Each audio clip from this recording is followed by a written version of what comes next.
a seat. Grab yourself a cup of Joe and put up your feet. Let's talk about the latest news and all about true crime.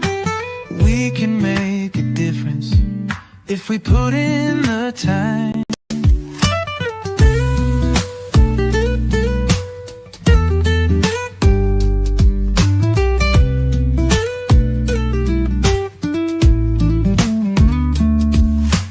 Good evening, come and find you a seat. Grab yourself a cup of Joe and put up your feet. Let's talk about the latest news and all about true crime. We can make a difference if we put in the time.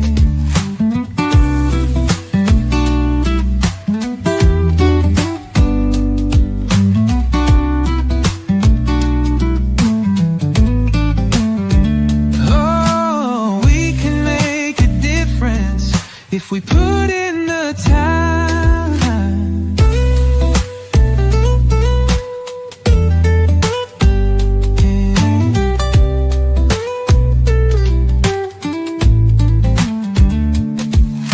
Good evening, come and find you a seat. Grab yourself a cup of Joe and put up your feet. Let's talk about the latest news and all about true crime. We can make a difference if we put in the time. Good evening. Oh, good evening, everybody. Good evening. Oh, hold on 1 second here. I'm getting settings set. We got settings set. I've been wrestling with my camera all night long leading up to this. We got it now. So for those of you who are coming in on Kresha's Facebook page and her YouTube channel, she will be joining us momentarily. She had a couple of things to take care of before she drops in, but we're here now. She said, go ahead and get started, Joe Schmo. So Joe Schmo is getting started for us. Nelson, hey, welcome in. Thanks for coming in and being a mod. I appreciate it, like always. Tonight, we have some things planned that are a little bit like they're in the same vein of what we've been doing with the Glenn Pace memo. But it's a whole nother rabbit hole. It's Operation Underground Railroad. Carolina, good to see you in here. Angela, good to see you. Denise, Eliza, welcome in, everybody. Thank you all for joining us. Like I said, Kresha will be up here in a minute. She's got to take care of important things. So we're going to go down the Tim Ballard rabbit hole. So Tim Ballard is supposedly the hero of the movie The Sound of Freedom. And The Sound of Freedom is all about stopping human trafficking, right? I haven't actually, full confession, I haven't actually ever watched the movie. I've never had a desire to, so I can only go based on what I read on internet. Yeah, Huggy Bear, in StreamYard, I can see both chats. I can see mine and I can see hers, and they all come together. And I'm still figuring out which one's which when they come in on StreamYard. I see all of them pop up on StreamYard, and I can never tell which one's hers and which one's mine. But yes, I can see it. So The Sound of Freedom supposedly features a character that was supposedly Tim Ballard in his fighting human trafficking. And we're going to learn something, a little something about Operation Underground Railroad. Hi, Edie. Good to see you in here. Good to see you in here. In the meantime, while we're waiting for Kresha to jump up in here, I do have a little bit of a story that Trace on the case shared with me earlier. Boom. I have to add to stage. I got to do the double share. So, this is actually Emma's somebody that Trace on the case knows personally, and her daughter Caitlin knows personally, and she has been missing since July 19th. So we're coming up on 3.5 weeks. We're almost to 4 weeks since she's been missing out of Glendale, Arizona, and it's becoming like a thing, like a serious situation. So hopefully we can get some word out and people can be looking for Emma. I'm just going to read the missing poster because it has a lot of information that I couldn't just rattle off of the top of my head. But look at this beautiful young lady.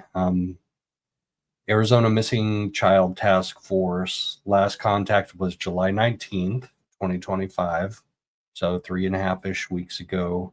She was 19, 5'5", 160 pounds, brown hair, green eyes, and she has a nose piercing. Emma Sheets left her grandmother's home in Mesa, Arizona on July 5th. That is the exact date that London Valdez left her grandmother's home in Oklahoma. Holy cow, what is up with that? That is the exact date that London Valdez left her grandmother's home in Oklahoma. She, Emma, had met a man while playing Fortnite, and he sent an Uber to pick her up from the residence at 1:06 p.m. on July 19th, 25. She was known to be at Arrowhead Abrazo. Oh, no, on July 19th, she was known to be at Arrowhead Abrazo Hospital. All of her social media accounts have been deleted. Oh, how crazy is that? Like, what teenage girl deletes their social media accounts? Her family is her phone goes straight to voicemail. Her family is very concerned for her safety. Emma is extremely vulnerable and has developmental disabilities requiring daily medication. At the time she was last seen, she was wearing a tank top, sweatpants, flip-flops, and carrying a small beige backpack. If you have seen Emma or have any information about her location, please contact the Glendale Police Department or the Missing in America Anonymous tip line at the numbers listed below.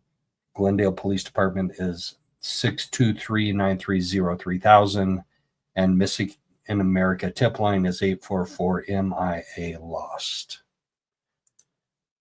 So Trace shared that with me today, and that's heartbreaking.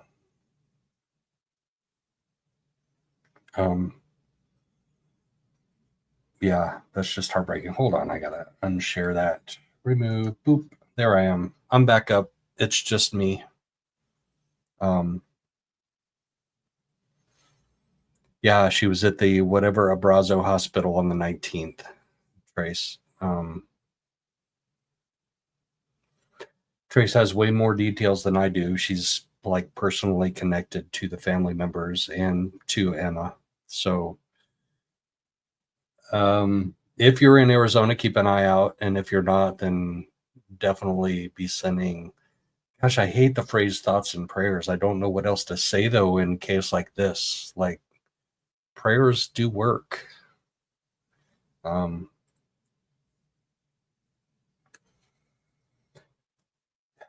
Yeah.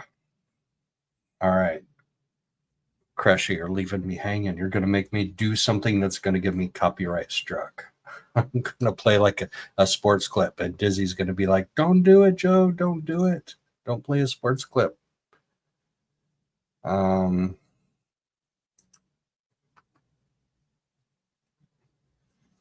So Justin Lum, that would be amazing. If Justin Lum gets this story out there, it'd be way better than putting it out there on my channel and Kresha's channel.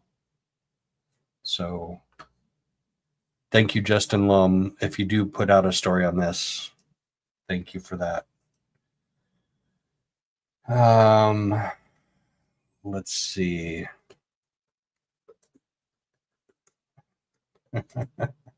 I'm going to have to like wing it for just a little bit. Just a little bit.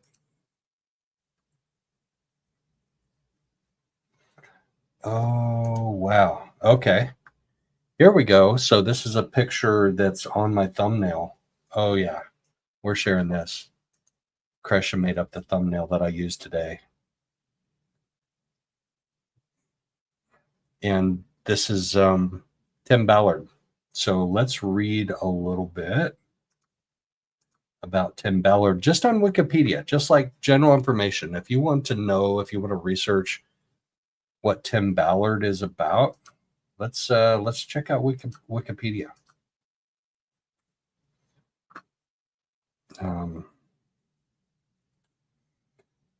Tim Ballard on Wikipedia.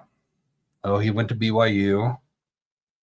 Monterey Institute of International Studies. What is that?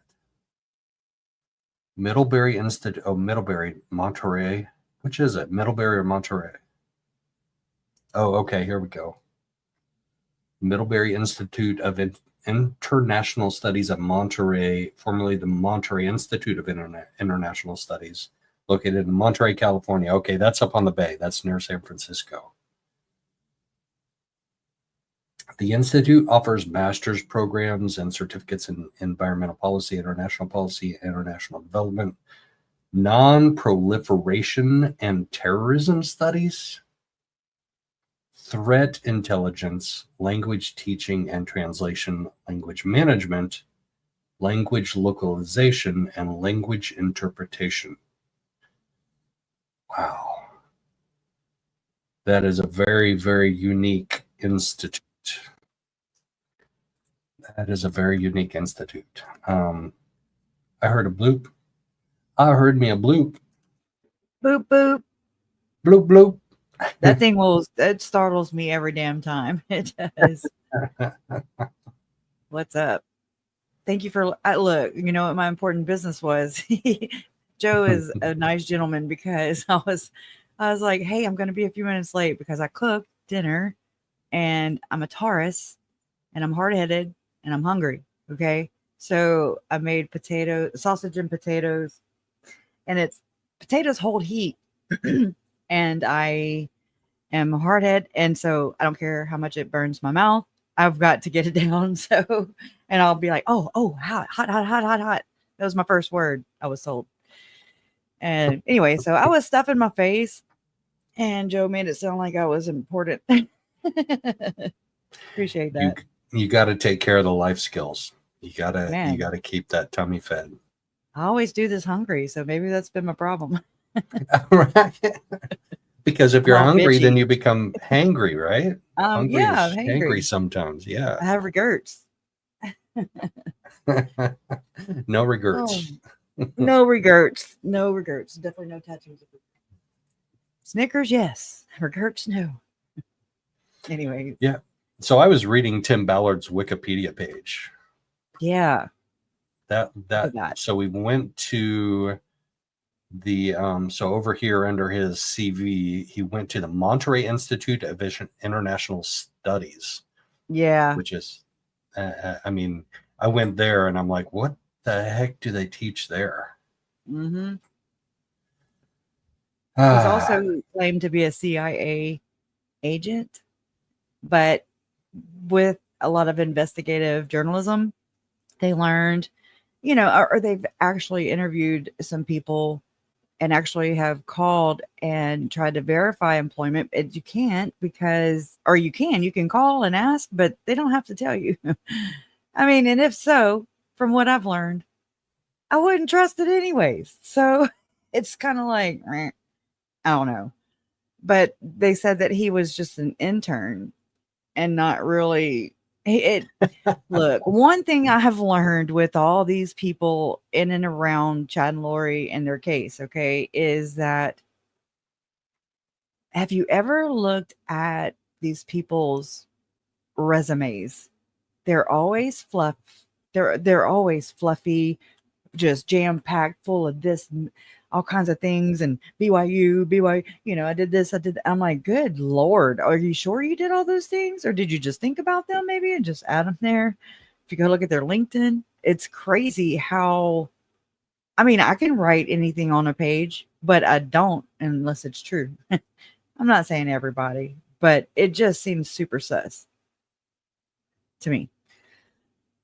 And to answer your question earlier, the ones that have the chain link around in the chat on StreamYard, if you look, there will be a chain link on yours. On mine? So Huggy Bear's in mine? Nope. Okay, so that's mine. Well, I didn't know. I've never been in both places at once. So. Right. Yeah, Don't I think count. chain link is yours. Yeah. Yeah. There we go. That makes more sense. I think so, right? Okay, so mystery solved right here. You heard it. You heard it first. We're solving mysteries together. We're like doing every day. Yes. Hey, everybody. Oh, definitely embellish credentials for sure. So the reporter who's done the absolute most unveiling and like exposing on Tim Ballard, and is actually who I first started following whenever I learned about Tim Ballard and Operation Underground Railroad, was Lynn Packer. He's an ex-Mormon. I don't have his thing right here, so I'm gonna just not embellish. I'm not gonna elaborate on that because I will sound like a banjo because I don't have it in front of me. But he did a whole video op-ed series on or into Tim Ballard and Operation Underground Railroad, and it is expansive, and so I kind of am basing, I guess, this first intro into Tim, I guess, on Lynn Packer's first op-ed video expose, I guess, into Operation Underground Railroad and Tim. So I'm just letting you know that I trust his work. There's sources. He also has a website. I went blank, called American Crime Journal, ACJ. And you can go there and find just about anything on Tim Ballard and Operation Underground Railroad. He also has here, I'm actually going to read this from the website now that I have it. It says, not so fast. It says, with the growing number of former O.U.R employees that have been cooperating with our investigation, we hope to break down some of the processes, codes, and misleading figures and descriptions. That said, the volume of work into Lynn Packer and ACJ's O.U.R investigation, 150 articles, dozens of videos, and about 600 documents, and about 20 more articles, videos, and 2,000 documents as of right now, which we need to upload. We will be updating and streamlining the website for each of the ACJ. And I thought that was like a bio, but it's not, obviously. Usually it used to be up there, so sorry. I can find it, but I'm kind of finding it's not as important right now. For some We reason. have a question from the audience. Okay. Look, I really don't know. I can't really tell you that because I've been so inundated with Lori and that it's hard to keep on top of it all at the same time. I mean, actually, I used to be really, really better at it, but I don't know. I don't know what's happening to my brain. So I don't really know the latest. I know that something. See, and I'm gonna sound so spacey because I don't really know how to word it. I guess Well, don't sound something about Tim Spacey. being charged in Argentina for espionage. That's the one of the latest things. Another has to do with I want to say one of the lawsuits against Tim Ballard by one of the women. His she was his executive assistant, Celeste Borges. I want to say, so don't quote me on this, but something along the lines of dismissing her case because of how she obtained documentation. She like had to, it reminds me of Brandon and Melanie's situation where Brandon accused it. Melanie got a computer tampering charge because she went in using the same password that they had when they were married. She went into his bank account after they were separated and going through custody battle and all that. She went into that account and retrieved a pay stub or something, and then she brought it to court to use it against Brandon.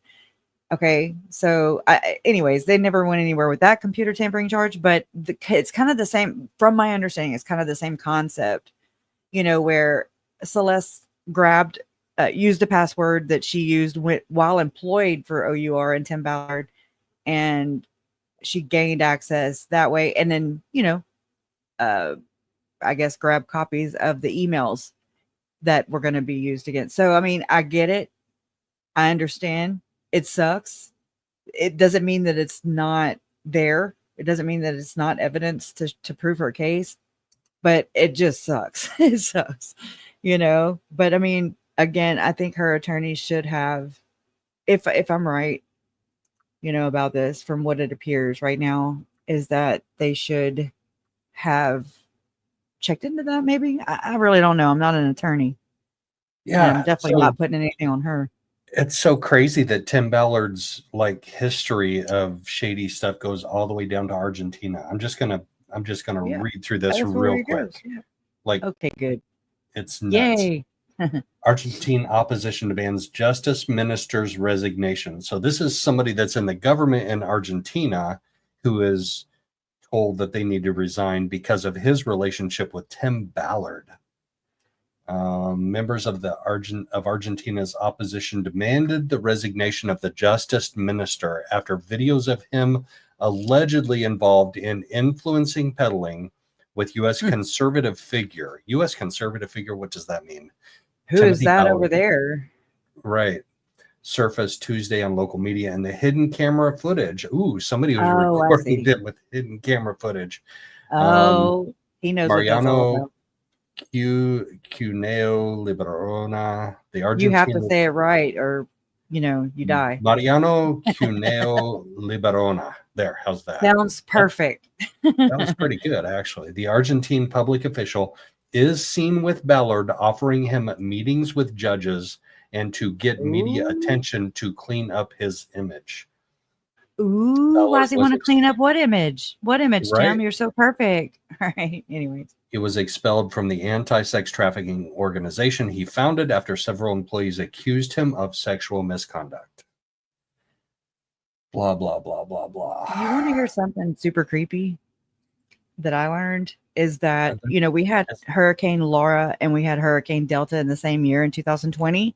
And I remember learning not too long ago, Tim, whenever he was quote unquote suspended or expelled or whatever with pay, basically, he got a nice severance package and a Jeep.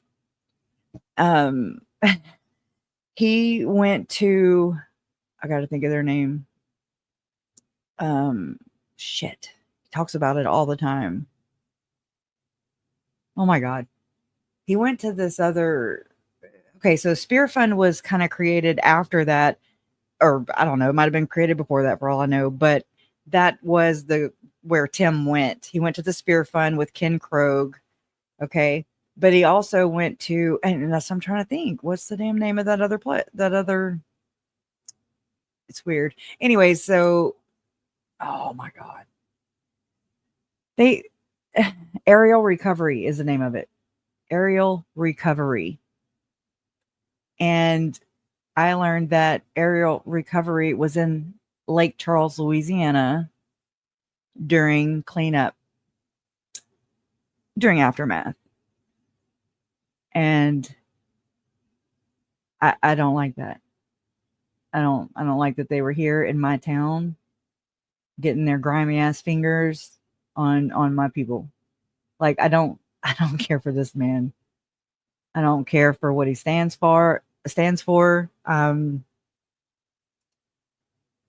I've done 6 years of research into this man and his organizations, and you would think I would be more versed in this. I'm not, or not, or better, or more eloquent at saying it, but I'm not. I know where to find the information. I can pinpoint it. You know, if we're watching something, I can point to it and be like, I know something to count, to rebuttal that. But I'm not very effective with telling it.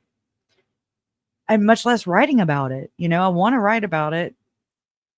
Well, there are so many layers, and when you peel Yeah, back a layer and you find another layer and you have to it's peel that back traumatic. and you It's peel, yeah, oof. it's just so hard to keep track of all of those layers that you peeled back. And what was the very first one that you peeled back? Like, do you even Yeah. remember like what led you down the Tim Ballard rabbit hole in the very beginning?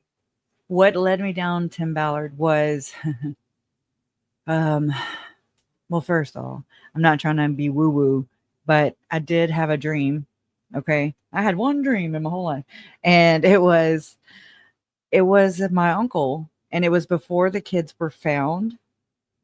So we knew that they were missing, but I didn't know, they weren't found yet at this point. And it was a dream, and it stayed with me, obviously. But he said that, and this is Uncle Charles in my dream saying, our deaths, and I'm quoting him, okay? Our deaths will uncover something far more dark and far more sinister, unquote.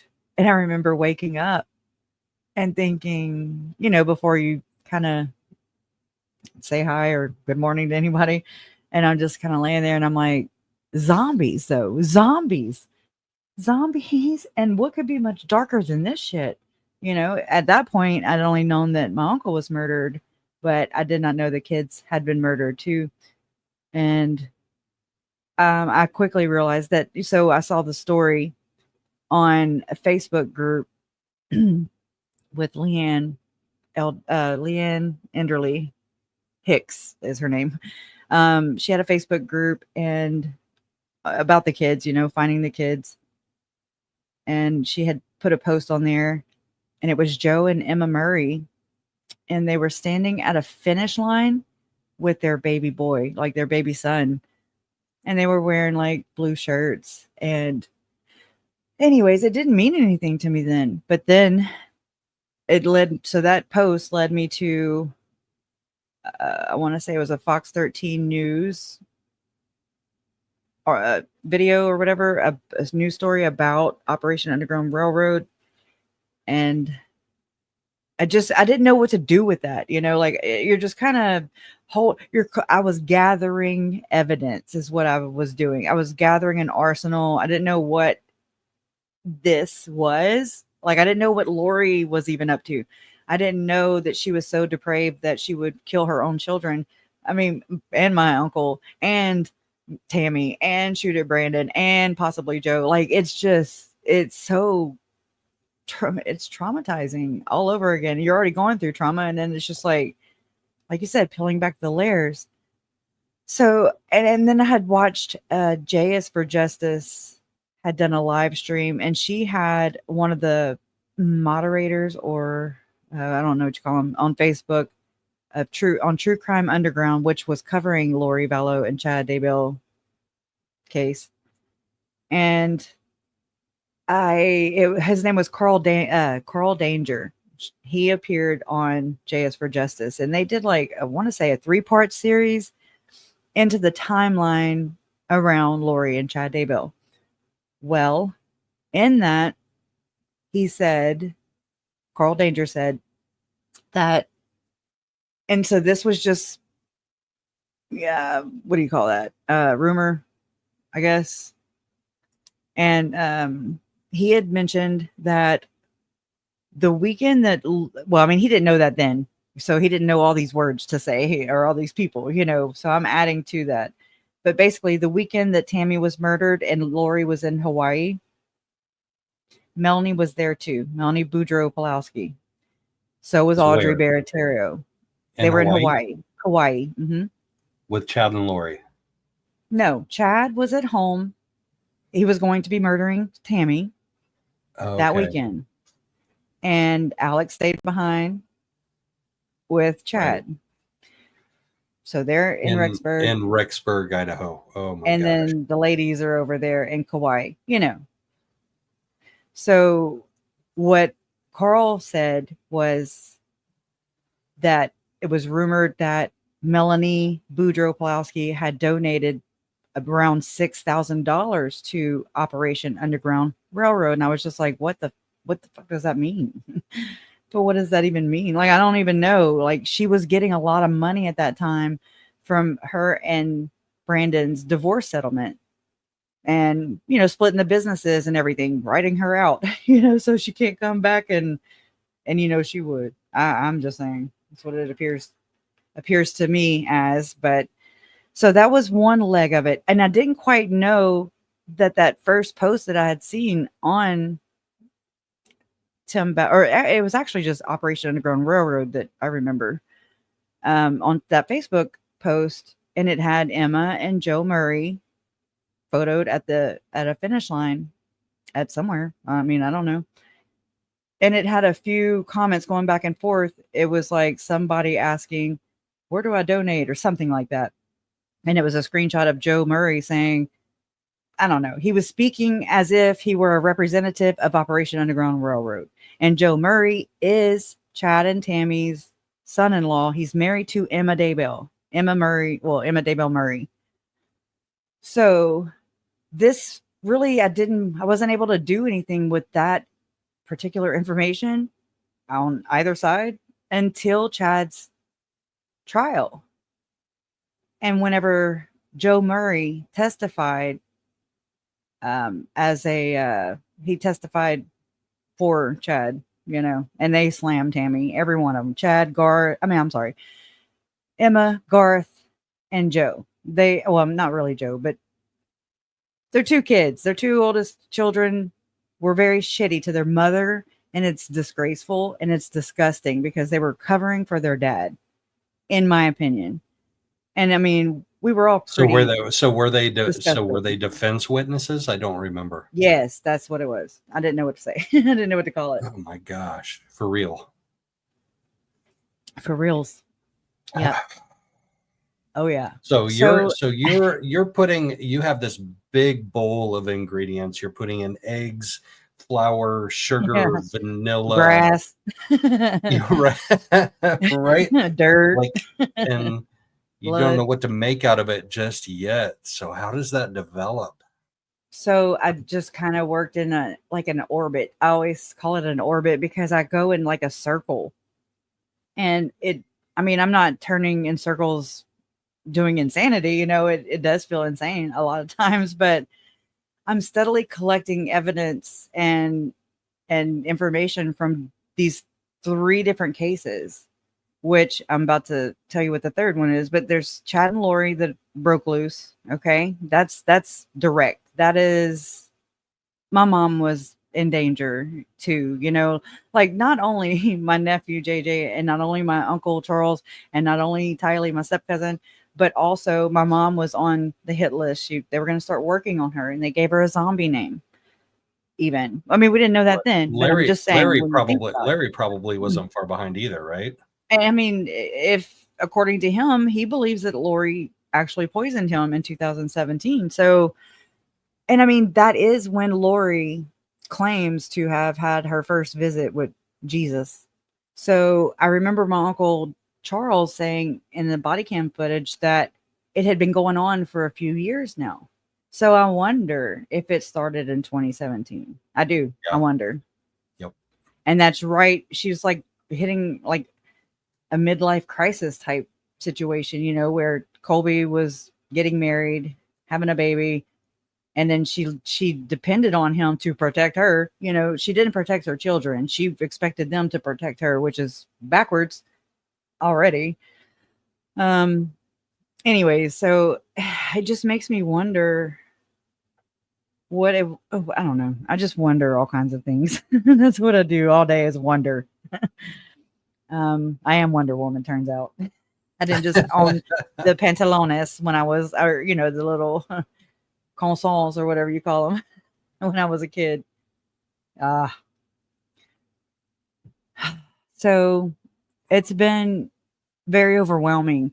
The other case that landed on my radar was when I saw a headline that said something to the tune of ritualistic child sex abuse case. And then I read even more into that in Utah. Okay, so this is in Utah. I read even more into that, and it involved cannibalism. It involved just that SRA, which is satanic ritual abuse. I almost thought, like, should we? It's like it gets such a bad stigma, a bad name, a bad label, because they labeled it first off, and then meaning team opposition, I believe. Right. It's like labeling something a conspiracy theory. It automatically leads one to doubt the person that is investigating on whatever level they're checking it. That is their number one tactic, is to discredit and to discredit the opposition. Anyone speaking out against them. Okay. That is I'm trying to think. Oh yeah, I was going to ask you how many shooters were there for JFK, by the way. Oh, turns out what? Oh, so it's not a conspiracy theory. Damn. Those people deserve a freaking apology, is what I'm saying. And I just read earlier that Marilyn Monroe, the coroner, believes that she wasn't, unalived. She didn't unalive herself, is what that said. Well, when you have the judge in JFK's assassination seal the records for 50 years, it only feeds the conspiracy Oh my theory. God. Instead of it just being, it would have died out by now, long ago, had the truth just come out. You know? Like, ooh, if you're gonna do the bad things, okay, own up to that shit, you know? And then just do some other corrupted shit to get out of it. But don't sit there and lie about it. That's just disgusting to me. You're gonna do the depraved things, and then you're doing it to the laws of what do you call that? Laws of not the land, but laws of nature. I don't know what it's called, but you know, where you basically have to it seems that people doing this stuff, this kind of abuse, this kind of exploitation, it's like they have to get permission, whether it's by deceit, or, by being deceitful. Like they'll trick you into it. It seems to be the pattern. Like they'll massage oils that have maybe some substance in it that soaks into your skin. I don't know. Because we don't get all the truth, but hypnosis is another thing. And then they're like, well, they're agreeing to consent, and it's not, they say that, well, just like with Chad and Lori, if they, like, let's just pretend that they were hypnotized and that there are trigger words that can make them become killers. I don't know. I'm not there, I'm just hypothetically trying to question this. Let's say that happens.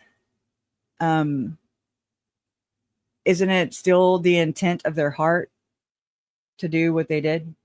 Like, you can't make somebody do something that they're totally against.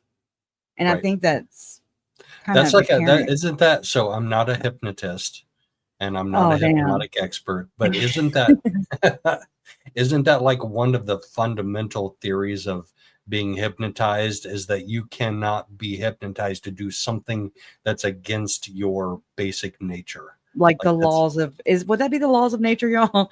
I don't know. Y'all correct me. yeah. But it's just like these certain principles or laws, and they're all about them. They talk. I mean, Chad, Lori, Ruby, Jody, Tim, Tom, all these people. They all show the importance and talk about the importance of principles. Chad's written about them. Tim has written about them. They're really big on these principles. And I'm like, they're morally corrupt principles for sure. So I want to know how they're inverting those. Kind of like this miracles thing too. That's all another common, I'm going to say, buzzword used by all of them. Yeah, and why don't so I'm going to take you off on a different rabbit trail real quick. Why don't we have the evidence dump in Lori and Chad's cases in Idaho Why? that we have in Brian Koberger's?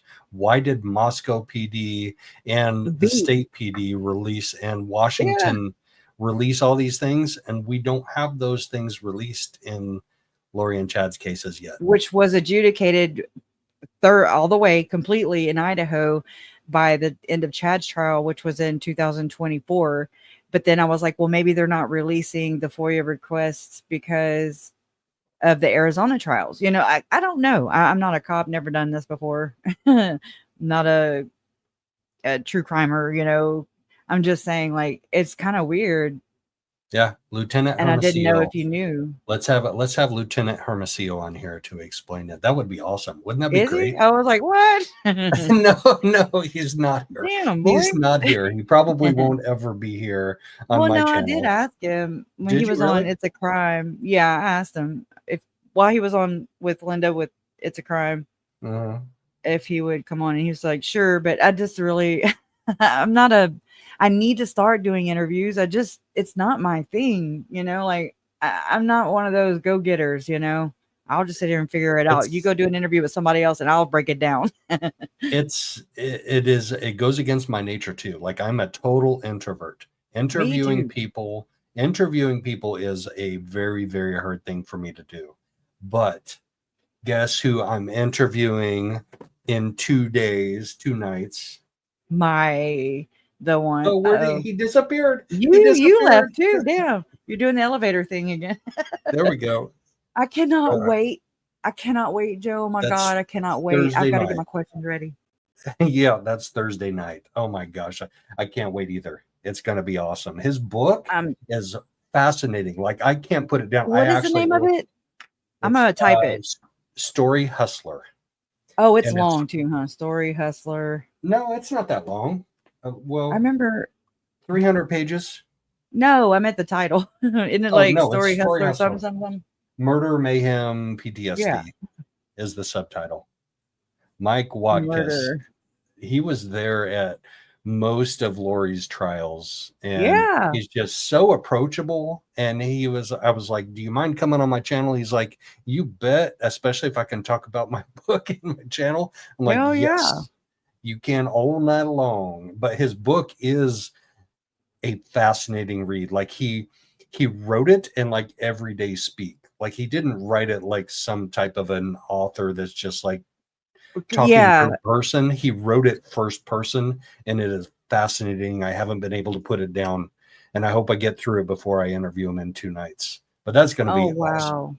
Yeah. So I looked it up, and it says, quote, a guy that grabs the throat of a story and hangs on to it, unquote. Mm-hmm. That's how veteran TV reporter Mike Watkins was described in the Arizona Republic, quote, a grizzled TV icon, unquote, who has been at the forefront of some of the world's biggest stories for more than 4 decades. So that's really cool.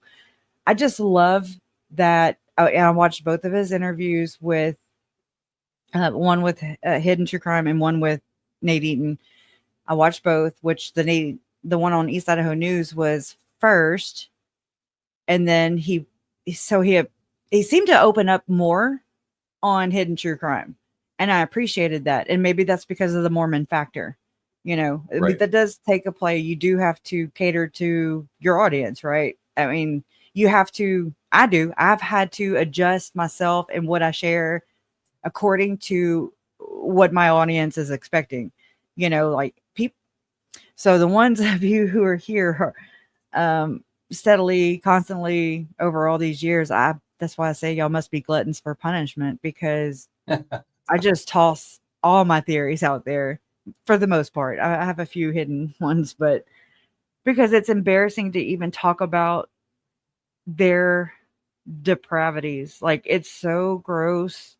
I don't want to be coined. I'm sure I already am, but a long time ago, I just need to get over it. But to be coined a conspiracy theorist, I'm like, I'm not. Like, I don't think like this. I follow their thinking. So I don't know how people report on conspiracy theorists or this kind of thinking, like, I don't know. How do they do this? How do they do it and separate themselves from the actual or is it conspiracy theories? Like, what is this? Well, It's weird. you know what? Here's the thing about conspiracy theories is every once in a while they come true. A lot Like of times it it seems where turns out to there's be aliens. Turns out there's aliens. Okay, so tell yeah, them people you're sorry. Turns out right? JFK was murdered, by two gunmen. All right. All right. Then Martin Luther King. And then maybe Marilyn Monroe. And it's adding up more and more. Then we have the whole Epstein thing with the files, no files here, but here's the files. Oh, can't find the files. White it out. Whatever. Just own that shit. If you can do the crime, at least own up to it. I'll send you one right now that you're not going to want to respond to because I won't. 9/11. Oh, I will. I mean, this has been the most life-shattering, or let me just say worldview shattering experience of my life. And, all this, and people point their fingers at Scientologists. They point their fingers at Mormons at the church, at other cult-like organizations. But then you realize, well, my government is also a cult of epic proportions, and they lie, and they get people to divide and to tattle on each other and to kill each other and to be the flying monkeys and to do their bidding for them when they are not willing and will not do the same thing for us, period. And it shows more and more together. And so I'm like, oh my God, am I becoming like anti-government? What am I? I don't want to be like Lori and Chad. Like, that's my whole thing, is like, I don't want to be like them. But I do agree with some things that happen to be part of their story, Right. Like it's so easy to get distracted with left versus right, red versus Yeah. blue, Democrat versus Republican, White when the versus real black. Remember the race? exactly, yeah. Oh But no. when the real story is have versus have not. Like, look how wealthy Yes. our senators are and have And become over the exactly. years. And now they have that leverage over us where if we do, decide, nah, we're not picking up what you're putting down anymore, then what? What do they do? Pull the plug, wipe the grid? What do they have all the power in their hands, and we just sat here and fought with each other. And while they're like, ha ha ha, laughing all the way to the Swiss bank. They're the only ones that can eliminate dark money in elections, campaign money. They're the I only believe ones that can set term limits. The only ones that can do that are the ones that are benefiting from it. So it's never going yeah. to happen. It's never going to happen. Oh God, it's so gross. Okay, well, good. I don't feel like I'm alone anymore. Like, but I do, because this has been such a lonely experience to go through and just kind of at least bounce my most vulnerable, have my most vulnerable conversations with Jason, and I mean, I'm just like, what do I do? Larry was a Trumper. I mean, dude talked about him all the time. And I was just like, oh man, like I never got into politics. I told y'all I hated civics. I was an ass. And I guess to him, my teacher. And I mean, he made me put my desk right next to his desk because I was an ass. So I don't know. It just never was important to me. I don't know. And I mean, so people say, well, you can't bitch about it if you don't vote. The one time I did vote, my state didn't count. And I was just like, what? I don't even know what that means. It doesn't, the math doesn't math. No, for me. The electoral college resets everything, because I mean, you can win the electoral college and lose the popular vote, and it's happened multiple times now, winning the Wow. electoral college and losing the popular vote. So is that a Democrat? Is that a Democratic government? No, it's a representative republic. They play on the same team anyways. Like they sit there and pretend to hate each other, and then they all go to a free golf or something. Right. And it's disgusting, you know, and then the other day there was something about the president. I forget what he was talking about. It was a state of the, I don't know what those things are called. Again, I'm not political, so it's like a press conference. I don't know. I forget what the topic was, but they were talking at us and not to us. Like, I felt like I was getting an ass chewing. And I'm like, what? You know, don't be pointing your finger over here, you hypocrite. You know, like, what? It just feels like they're talking at you and not to you. They're not trying to hear you or me. You know, it's just like, it's like we're here just to feed them energy or something. I really don't know. But if we did not give them any kind of respect, or if we didn't endorse them monetarily, mentally, emotionally, things like that, then they are deplatformed. I don't understand. Like, I thought about this with the church, you know, I'm like, if people stop paying their tithing, I mean, kind of, they're still going to have lots of money anyways, because they've exploited people for a very long time. Thank you, Denise. Thank you. Appreciate you. So like, what does that look like? I mean, but I'm just saying, we have that effect, you know.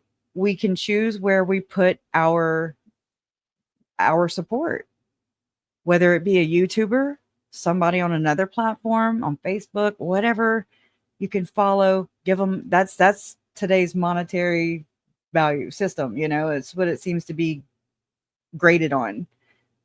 I've already figured out the whole thing with Google, which the church does on stock in Google, how they limit the words that we can say, which are legal words to say, by the way. But you know how narcissists can't stand people to talk about them. Okay. I mean, I forget what I said the other day. I was like, before the internet, how did they delete things about them? So they bought the damn media companies, right? Right. They destroyed the printing presses. Goes all the way back to Joseph Smith. I mean, just saying, like, don't say bad things about me, you know, that are true, because I'm going to dirty delete them. I'm going to, you know, that's what they do. That's what they do. So that tells me exactly who's running this platform. And you're graded on how well you can, first off, bring them money and ad revenue, and how much you're going to dilute yourself to fit into the, you know, it's like the square peg round hole thing, trying to fit into their box of, like, you can't say all the triggering words or you get demoted or oh my god, demerit, you know, like, you don't get to play. Yeah, and that, you know what, that boils down to a very, very deep and deeply sensitive topic for me, because when I left the church, it was due to a portion of their doctrine that I just couldn't swallow. When I was supposed to go, when I was 19 and I was supposed to go on my mission, and I heard my mom say, so at Purdue University, there was the Mormons had their own little church there that was called the Institute, and students went to that church. Purdue students went to that church, and they also taught adult religion classes there that you could actually get, you know, credits at Purdue University for. So religion classes. And of course, it was Purdue professors that were Mormons that were teaching these classes. Yeah. And one day my mom was attending one of these classes, and she pulled the professor aside afterwards, and she's like, you know what? I can't swallow this. I can't like believe this. And he Yeah. just said, you know, at some point in time, you just have to believe in blind faith. Um, And I couldn't do that. I couldn't when I was 19. I think a lot of people have the same story as you, you know, like they're just like, I can't make that work. And I think that's okay. And it's like I think the people who stay do a whole lot of dismissal, like dismissing things and denying things and purposely not looking at things. You know, sometimes I don't, Cognitive I mean, dissonance. they're the fear of the unknown and not having that as a comfort. Yeah. Cognitive dissonance. Holy crap. That I didn't really know what you were talking about when you first started saying. I mean, I've heard it before, but I didn't really know what that meant. But it's everybody. I don't care who you are on this planet. There you have it. You know, you do this because it's uncomfortable. And it's easier to talk about other people's problems, right? It is for me. You know, I can solve the world's problems, but No, let's talk about your problems tonight. okay. Well, one of them is Tim Ballard. Yes, there we go. What a segue. Do you see how we did that together? Yep. Like You know, it collaborating reminds on me that of segue. Lynn Packer. He was having to segue. He's just has this dry humor, right? He's dry ex-Mormon humor, and I love their humor. Okay, I get it. That's my humor. And he said he pointed at a statue of David, I think it was, and it was like his testicles or whatever. And he was like, "Okay, speaking of this statue, you know, let's talk about Gordon Bowen." And he pans over to it, or he says it much better than that, but Oh my God. something. I'm like, wow, just all of a sudden. Okay, here we are. Hmm. Where's Joe from? Love always wants to know. I am from Indiana, born and raised, went to Purdue University for my degree. And He's from his mama. No. I'm just kidding. right, I am. Purdue. I don't even, that's a school, right? I don't even know much about Indiana. Yes, Purdue University is a public land grant university in West Lafayette. Well, or Lafayette if you're here in Louisiana. Right. Some people do say Lafayette. As soon as I go 30 minutes east, y'all, my name goes from it. My name, well, I have different names, right? But Trahan is Trahan. As soon as you go 30 miles east, and then you start getting a little coon-ass accent with that, cha. You start talking like them. I love their accents. Yeah, it was funny when the Delphi case was going on. Funny, not funny, haha. But so Lafayette is the big city that's near Delphi, and so people would come and stay in the hotel rooms here, and they would say Lafayette. Oh they would do a live, and they would be like Lafayette, and I'm like Lafayette. No, So locals say Lafayette. It's 2 syllables. Lafayette. Oh, Lafayette. Yeah. Wow. Lafayette. Interesting. Anyway. It's like foyer and foyer. Financer and financier, or I don't even know. Financier. Different I things. attended the Kerrville ward, not last weekend, the weekend before, and I did sit in the foyer. And well, there you go. I hope I hope I've flashed across your mind. I'm just, I like giving you a hard time. Oh yeah. It's part of the fun. But so about Tim. So yeah. I'm just going to kind of talk, and I don't know if you want to pull up different photos and things like that. You can, just for visuals of Tim and O.U.R. But so I'm basing this from Lynn Packer's first initial introductory, because that's where we're having to start. That's where I started. So I don't know. It's a very good place to start. Anyways, I can't sing. Doesn't mean I should, right? Tell that to Lori. Okay, so this document or this video critiques Operation Underground Railroad and its founder, Tim Ballard, alleging deceptive practices and misleading claims. The author contends that Ballard uses quote unquote truthful hyperbole and fear mongering to solicit donations, likening his methods to a fundraising scam. And then so key criticisms include Ballard's storytelling, how he claims divine inspiration and recounts unverifiable miracle stories to enhance his fame and monetize his narratives through books, videos, and movies. Then there's the deceptive claims, the assertion that human trafficking is, quote, the fastest growing criminal enterprise on the planet, unquote, is frequently used for fundraising but is unsubstantiated. The author describes a, quote, bait and switch where Ballard discusses large numbers of general human trafficking cases, then shifts to the smaller number of child sex slavery cases, which O.U.R claimed to address, thereby diverting attention from more common forms of child abuse, like the Hamblin case. Lack of transparency is another thing. O.U.R is accused of requiring employees to sign NDAs, which is thick in these parts, y'all. Anybody from Tim up, okay? They use this tactic, in my opinion. Threatening critical reporters and having a non-independent board of directors. The organization's president also serves as its accountant, presenting a conflict of interest. Quote, Operation Toussaint, or some people say, I'm from Lake Louisiana. I mean, we have Toussaint Road and all kinds of stuff. I had a teacher named as Toussaint. I'm just saying. It's Tousssaint, Operation Toussaint movie. So this was before the Sound of Freedom movie. Okay. This film was labeled a promotional piece rather than a documentary, filled with deceptions and omissions.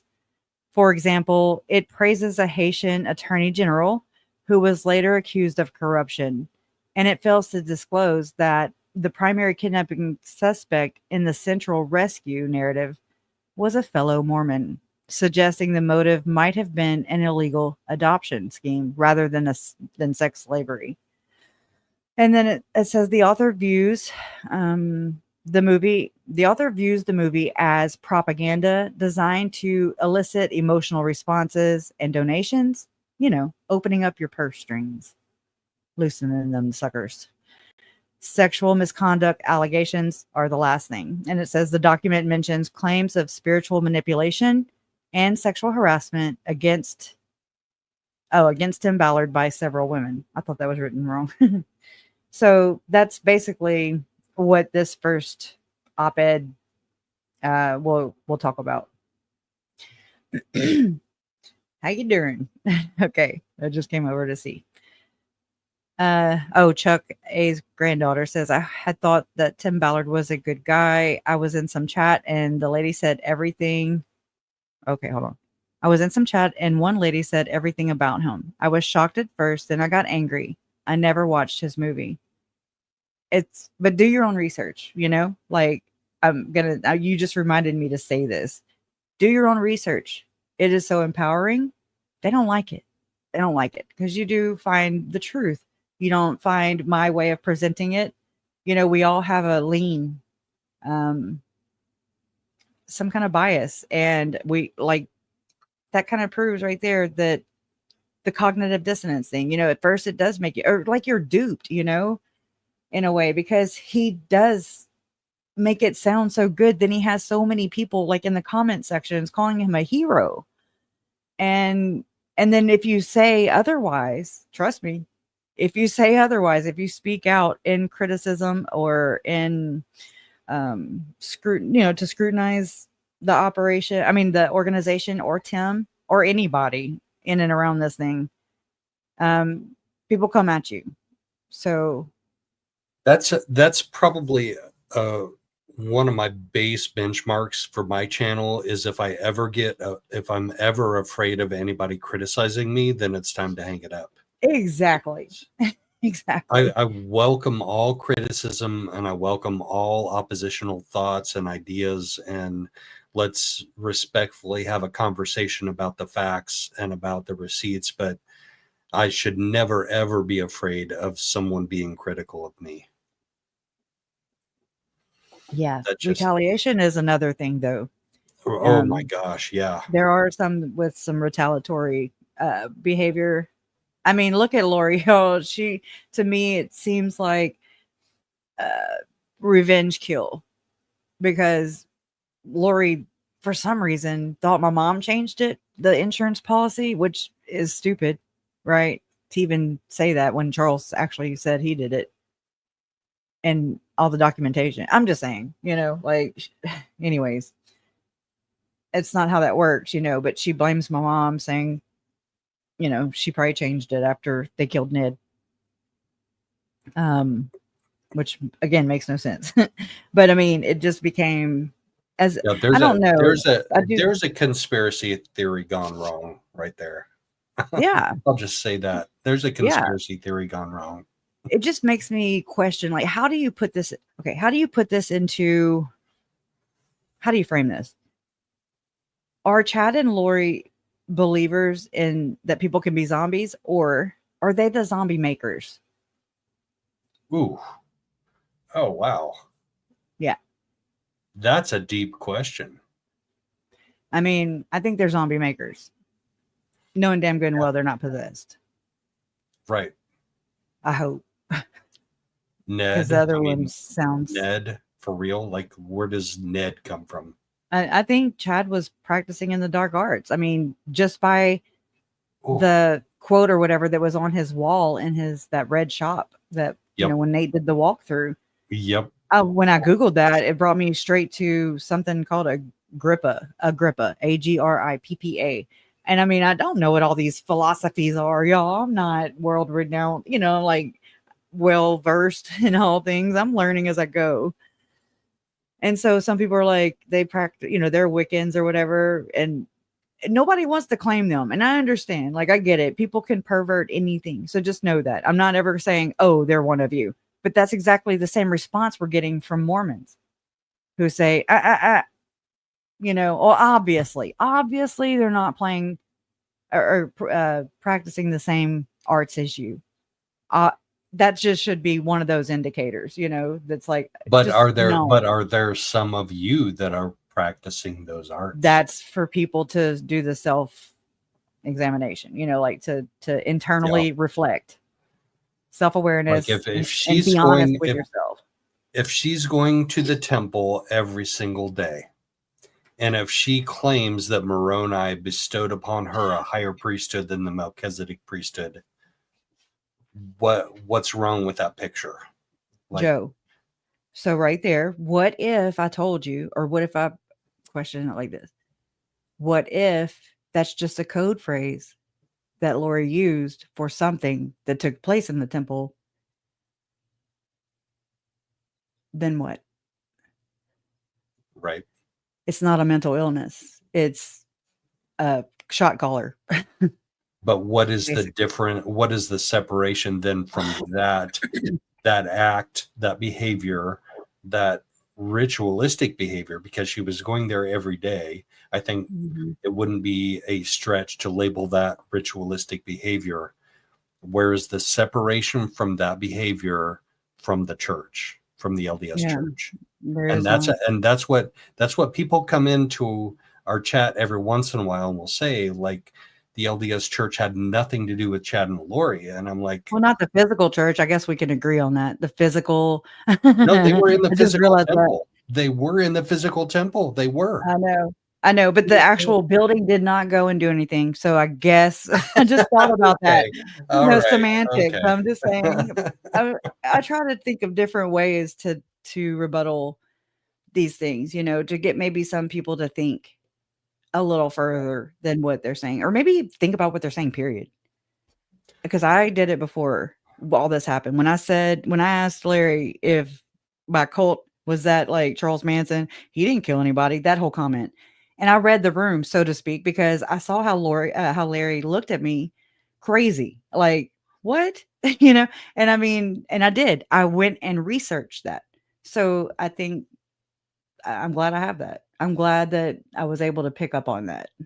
So, I mean, we're all capable of being ignorant, but what are we doing about it? You know, are we educating And ourselves?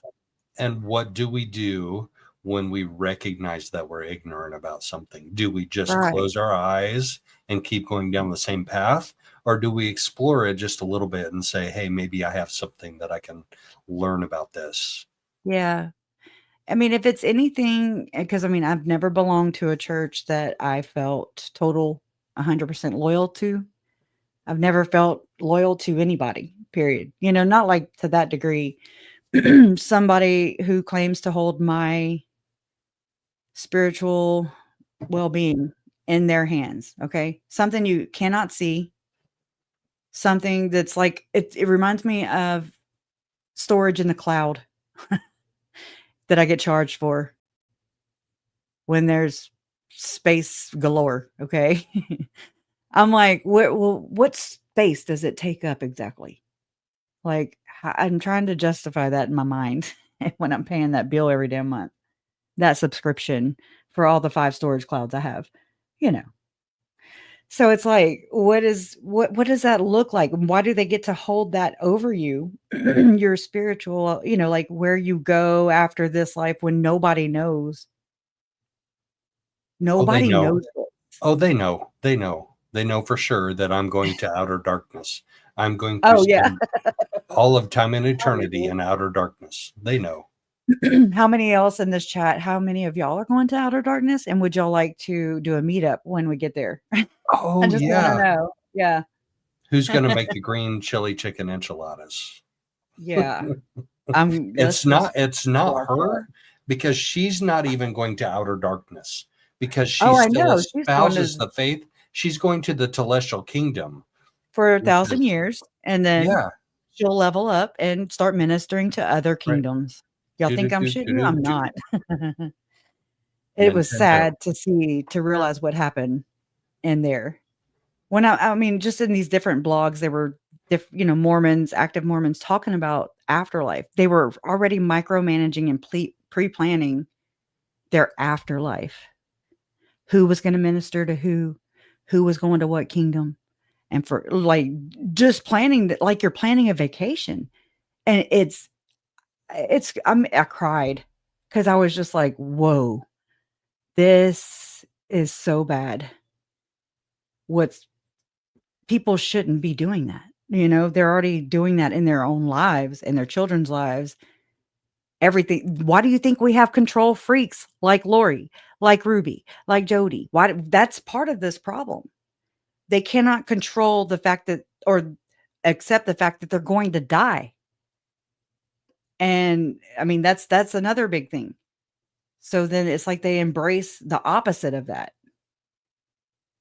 you know, becoming immortal is what I'm saying. So, anyways, for what it's worth.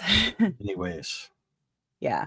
So today we're going to talk about a topic that's both important. I already have a script, so I'm reading from a script. Just know that. okay. And I just, how long have we been live? For an hour yeah. now. Well, I mean, no, we've talked about it. It all pertains to this, anyways. Yeah, it does. It's so We need relevant. to have these discussions. Yes, we do. I love that you provide this opportunity to me, and then for us to talk about it. It's like it's allowing me to get this out, because if the body does keep the score, I mean, that tells me everything I need to know. Okay. There's that. Okay, I got to get it off of me and out of me. Like, so it's not mine anyways. Like, I don't, what good is the information if you never do anything with it? So And thank that's, you to everybody for hanging with us in chat too. yeah, We appreciate it very much. like this isn't one of those channels, you know, where it's just spilling the tea. This isn't tea. This is real life, and it affects real people. Some people lose their lives over it. Um, and Some that's the reality of it. some people lost their lives over it. Yeah. That's Yep. the reality. That's the reality. And that's the evidence that I have in my life. for sure. So it's like, okay, real talk. And I mean, when I've talked about this before, it's usually just me and I'm just spitting ideas. Nobody's there to stop me or converse with me. You know, it's just me. So I love this because I didn't realize how much I needed this. I knew, like, I'm like, well, why don't I try and go on Mormon Stories podcast? But I'm not a good storyteller either. Like, I'm not there. I just don't know how to do this. It's so deep and interwoven with my own feelings, and as I'm letting go and getting it out of me, so to speak, it's it makes me process it verbally. I don't know. It just seems to make it come to life. It makes it real, even more real. Yeah. And, if I'm just tossing these ideas or these things around in my head, they maybe don't make sense until I actually verbalize them. So this helps me significantly. And I can't thank you enough. Well, And thank you for being here with me and exploring topics that nobody else is exploring. You and I are literally exploring topics that nobody else is exploring. In this way, yeah. Yeah. It's like, okay, you can give the information, but then what are you going to do with it? So, I don't know. I'm trying to find out what to do with it, I guess you can say too. I know what it's done. I know what it's caused and what it can cause and what it seems to be causing in other connected rings or stories, I guess you could say. And it's the same thing. And this leads up to that. There, like Lori said, it's the bottom rung and we got to climb all the way to the top. And I can't get you there in just one live stream, period. I don't know how. I don't have the ability to. I'd love to. But so this is one way to kind of get it into some kind of format. If I ever shut up, start talking about this. All right. So today I want to talk to you about a topic that's both important and unfortunately rife with deception. The nonprofit charity Operation Underground Railroad. I've been looking into O.U.R, its founder, Tim Ballard, and the movie they produced, Operation Toussaint, or Toussaint. I don't know how you say it. I just said it the same way twice. I'm sorry. I don't know how other people say it. But anyways, Operation Toussaint. And what I found is a troubling picture of hyperbole, questionable claims, and what I can only describe as a fundraising scam. Let's start with Ballard himself. He is a master of what he calls, quote, truthful hyperbole, unquote, which is a fancy word for stretching the truth. He uses tear-jerking, fear-mongering stories to solicit donations, making it seem like there's a kidnapper behind every bush. He's taken a very real and serious problem and magnified it 1,000 times over, turning it into a conspiracy theory straight out of the Senator Joseph McCarthy playbook. He's a modern-day Paul H. Dunn, a storyteller who weaves tales of being quote-unquote called by God for a special mission. Does that sound familiar? He claims God inspired him to leave his federal job and even saved him from armed traffickers in a miracle story that's as dramatic as it is unverifiable. It's all part of a pattern. He tells a story, draws in celebrities like Glenn Beck and Mia Love to boost his fame, and then monetizes those stories through things like books, videos, and movies. So the first thing, we are going to go into the first, I guess, chapter. I don't know what to call it. Is deceptive practices and misleading claims. So one of the most persistent and, in my opinion, fraudulent claims is that human trafficking is, quote, the fastest growing criminal enterprise on the planet, unquote. He uses this phrase constantly to raise money, but it's a claim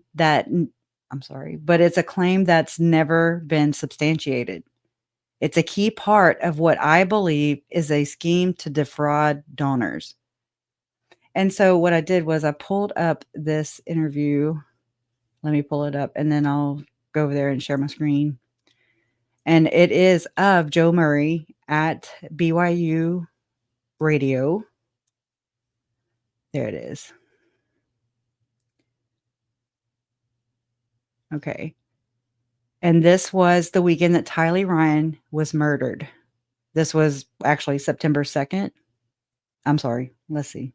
Where's it at? 6 years ago. I don't know. I found it somewhere one day.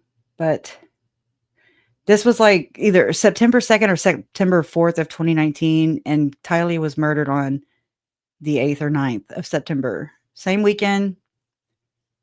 This was a Rexburg rescue run, which was in Rexburg that weekend. And we had been led to understand that Tammy had been training for this 5K race. Well, it turns out that she was part of the race. Like, she was there, but she was there as a volunteer.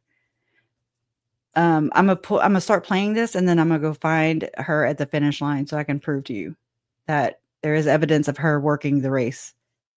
And she was spotted there too, according to testimony, at least. Hi, I'm Cammie Judd with BYU Idaho Radio. I'm here today with Joseph Murray, a volunteer with the organization O.U.R. and the director of Rexburg Rescue Run. It's an event that's going on this weekend, and we're really grateful that you're here today. So we kind of wanted to get some more information about the organization that's kind of putting on this event. What does O.U.R. stand for? O.U.R. stands for the fight against human trafficking throughout the world. It's a global organization. It goes throughout all the dark areas of the world and goes and rescues children and other individuals who are caught in this trade. All right. And then that's kind of their purpose and what they stand for. And it's for Operation Underground Railroad, right? Is the name of it. Correct. But like correct. you said, it focuses more on trafficking versus the old understanding of what the Underground Railroad used to be. So I understand that you guys have that upcoming race. Like I said, it's going to be this weekend in Rexburg. So what inspired you guys to have this race? So I actually ran the race that was put on for this organization in the past. Actually, it was in 2017. And I had messaged the page to ask them if they were going to do it again. And they said that, that they didn't have the time to do it, the person that had done it in the past, and said that if anybody else wanted to do it, they would support them. And after contemplating and talking with my wife for a little bit, we decided that this was something I could do. I've always wanted to put on a race, but really I wanted to support this great cause as I came to know about it more. Awesome. And so with that, how long are the races like this for this event? So the longest race is a half marathon, 13.1 miles. The second longest is our 10K, which is 6.2 miles. And then the 5K, which is 3.1 miles. And then we also are doing a kids 1 mile run. And that one is actually free of charge for any kids ages 4 through 12. Oh, wow. That's really cool. So everybody in the whole family can get involved. That's exactly. Great. And it comes with a free shirt for the kids as well. Oh, wow. Okay, cool. That's awesome.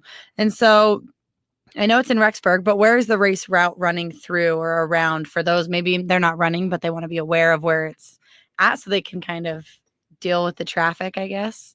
So it'll start over by Smith Park. It will be on the corner of 3rd East and 1st North. Okay. Is where the race will start. It will then go up North Hill Road, up over to Barney Dairy Road, and kind of over into Moody, and then it'll come back around. So it'll be out mostly in the country, not a lot of city traffic. There will be a little bit over kind of by the Public Health Center. Okay. That will have a little bit of the race, but for most of it, it'll be out in the country. Okay. So that's kind of nice. And so, like you were talking about a little bit earlier, kind of the mission of the O.U.R. organization. What would running this race help them do? Nothing. That's a great question. The money the proceeds that we are able to acquire through this race will actually help fund their future missions that they do throughout the world. Mm-hmm. Since O.U.R. is actually a nonprofit organization, they don't get any, they don't have any monetary means. And so this helps to further their rescues throughout the world.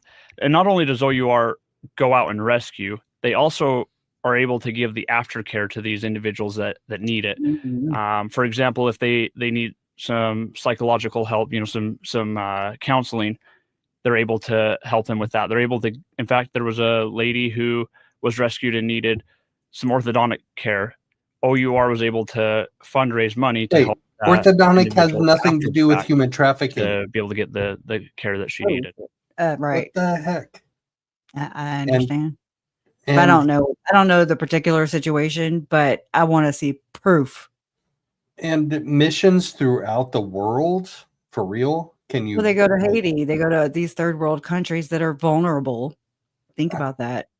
They're preying on vulnerable people. And like I said, aerial recovery was in Lake Charles, where I live, during Hurricane Laura, in the aftermath of Hurricane Laura.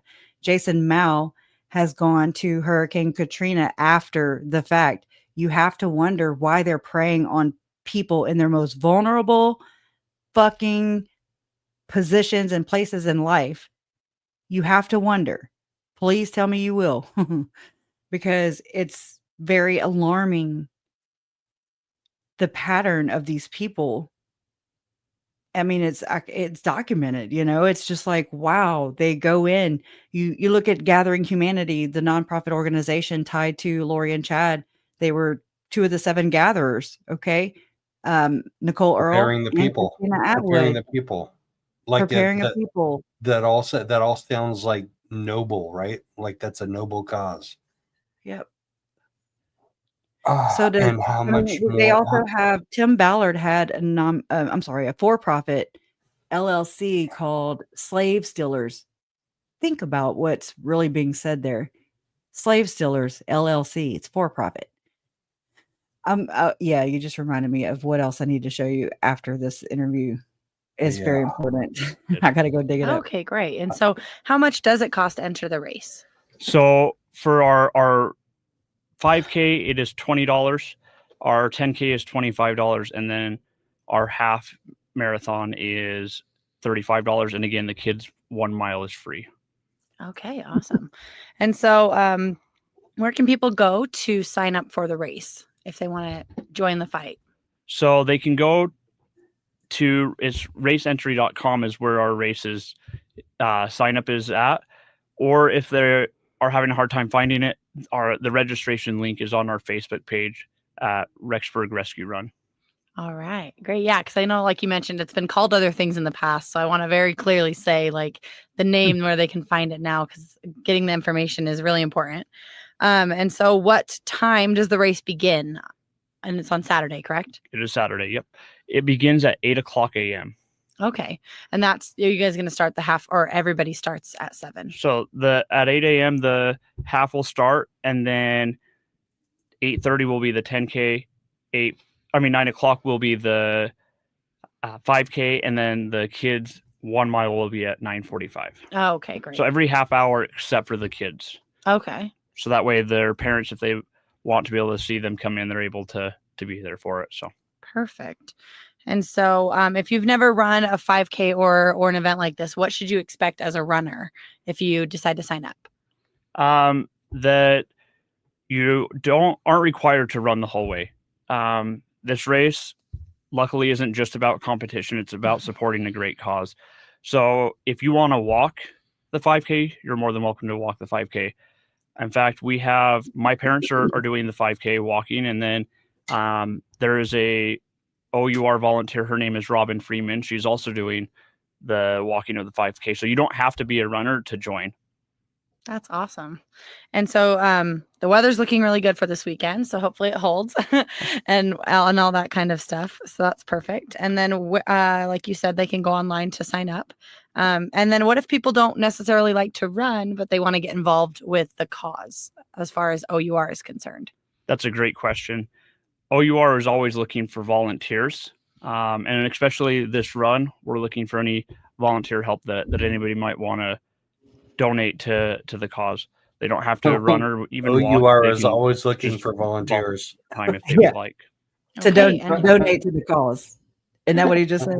The cause. They don't just it's the cause as far as The weather's looking really good for this weekend, so hopefully it holds and all that kind of stuff. So that's perfect. And then, like you said, they can go online to sign up. And then what if people don't necessarily like to run, but they want to get involved with the cause as far as O.U.R is concerned? That's a great question. O.U.R is always looking for volunteers. And especially this run, we're looking for any volunteer help that anybody might want to donate to the cause. They don't have to run or even walk. They can just volunteer their time if they would like. Oh, sounds like slavery. Okay. And how would they go about doing that? If they would contact me through Facebook on Rexburg Rescue Run, Rexburg. I will be able to set them up with my volunteer coordinator. Okay, that's great. And so, yeah, so even if you don't want to run, but you just want to help out, and then obviously you can always donate just online, I believe, through their organization. Correct. To be able to help them out. And so if somebody had never heard of the organization, what would you kind of tell them about it to kind of explain what is going on? So globally, the largest growing industry is actually child pornography. Mm-hmm. Unfortunately, it's a very sad thing that's the case. And the United States is one of the greatest consumers of it. And so Operation Underground Railroad actually goes and acts the part to be able to break these operations. And they're able to rescue these little children. The organization was founded by... That's exactly what the hell they do. They act the part. They're actors. Act the part. They're able to. Oh, sorry. I thought I could scoot it back while you were talking. I'm sorry. No, you're fine. You're fine. That just boggles my mind that he says they act the part. Right. It boggles my mind that BYUI is sponsoring this. Right. And that means Chad Daybell by extension, because Joe Murray, who was a student here, okay, his father-in-law's company, Spring Creek Book Publishing Company, is who he's acting as a representative that's sponsoring this race. So basically, Chad is sponsoring Tim Ballard's race the weekend that Tylee is murdered. Okay. And they're able to rescue these little children. The organization was founded by Tim Ballard. He used to work for the federal government, and he actually oversaw some porn, the human trafficking for that area. But then he realized his hands were a bit tied because there was only so much he could do. Oh my God. He could only just, crank on it so many times. You just crack me up like in the middle of it off, so he decided to get involved. Oh my God. Oh, damn. Fornicator, it all goes back to this thing though, that the church, how they say not to, and I believe this is a tactic used by the church on purpose when they tell their congregation over and over and over again about not fondling oneself. Okay. And then you have people like Adam Steed, you have people like Joseph Ryan, you have people like, well, now Kevin Frankie's trying to play that tune. I don't buy it, but I don't doubt that it went on. But they claim, they're all, and look at Melanie Boudreaux Pulaski too, because all these women have accused their husbands of either pornography addiction or of pedophilia. Or being gay. Or being gay. A combination something else of that, yeah, outside of the thing. It's like a freaking textbook, and so it all goes back to the pornography addiction is not it's not in the DSM, period. So the fact that people are being diagnosed, so to speak, by people like Jodi Hildebrandt when she was out free, and this whole organization that she was involved in. You have Tom Harrison, who was a renowned Salt Lake City, Utah child sex abuse therapist. Okay.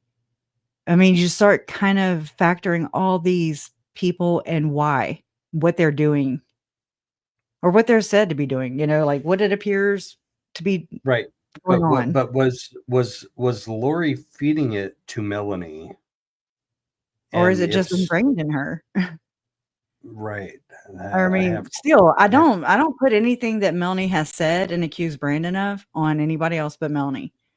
So, like, if it's kind of like that thing I was telling you earlier, how nobody, and I mean, like, if somebody were to come right now and tell me to leave Jason, that he's this, that, you know what I'm saying? Like, if I left that easily and was just like, I want a divorce, you're a fornicator, you're gay, with no proof whatsoever, besides your accusations, then it's like, if she did it that easily, then it's what she wanted to do anyways. Like, it didn't take, right. a whole lot of convincing. It was her natural inclination anyway. Right.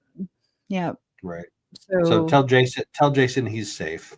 yes. Well, is he? Poor thing. Poor thing. He knows more about Mormonism than he probably ever cared to.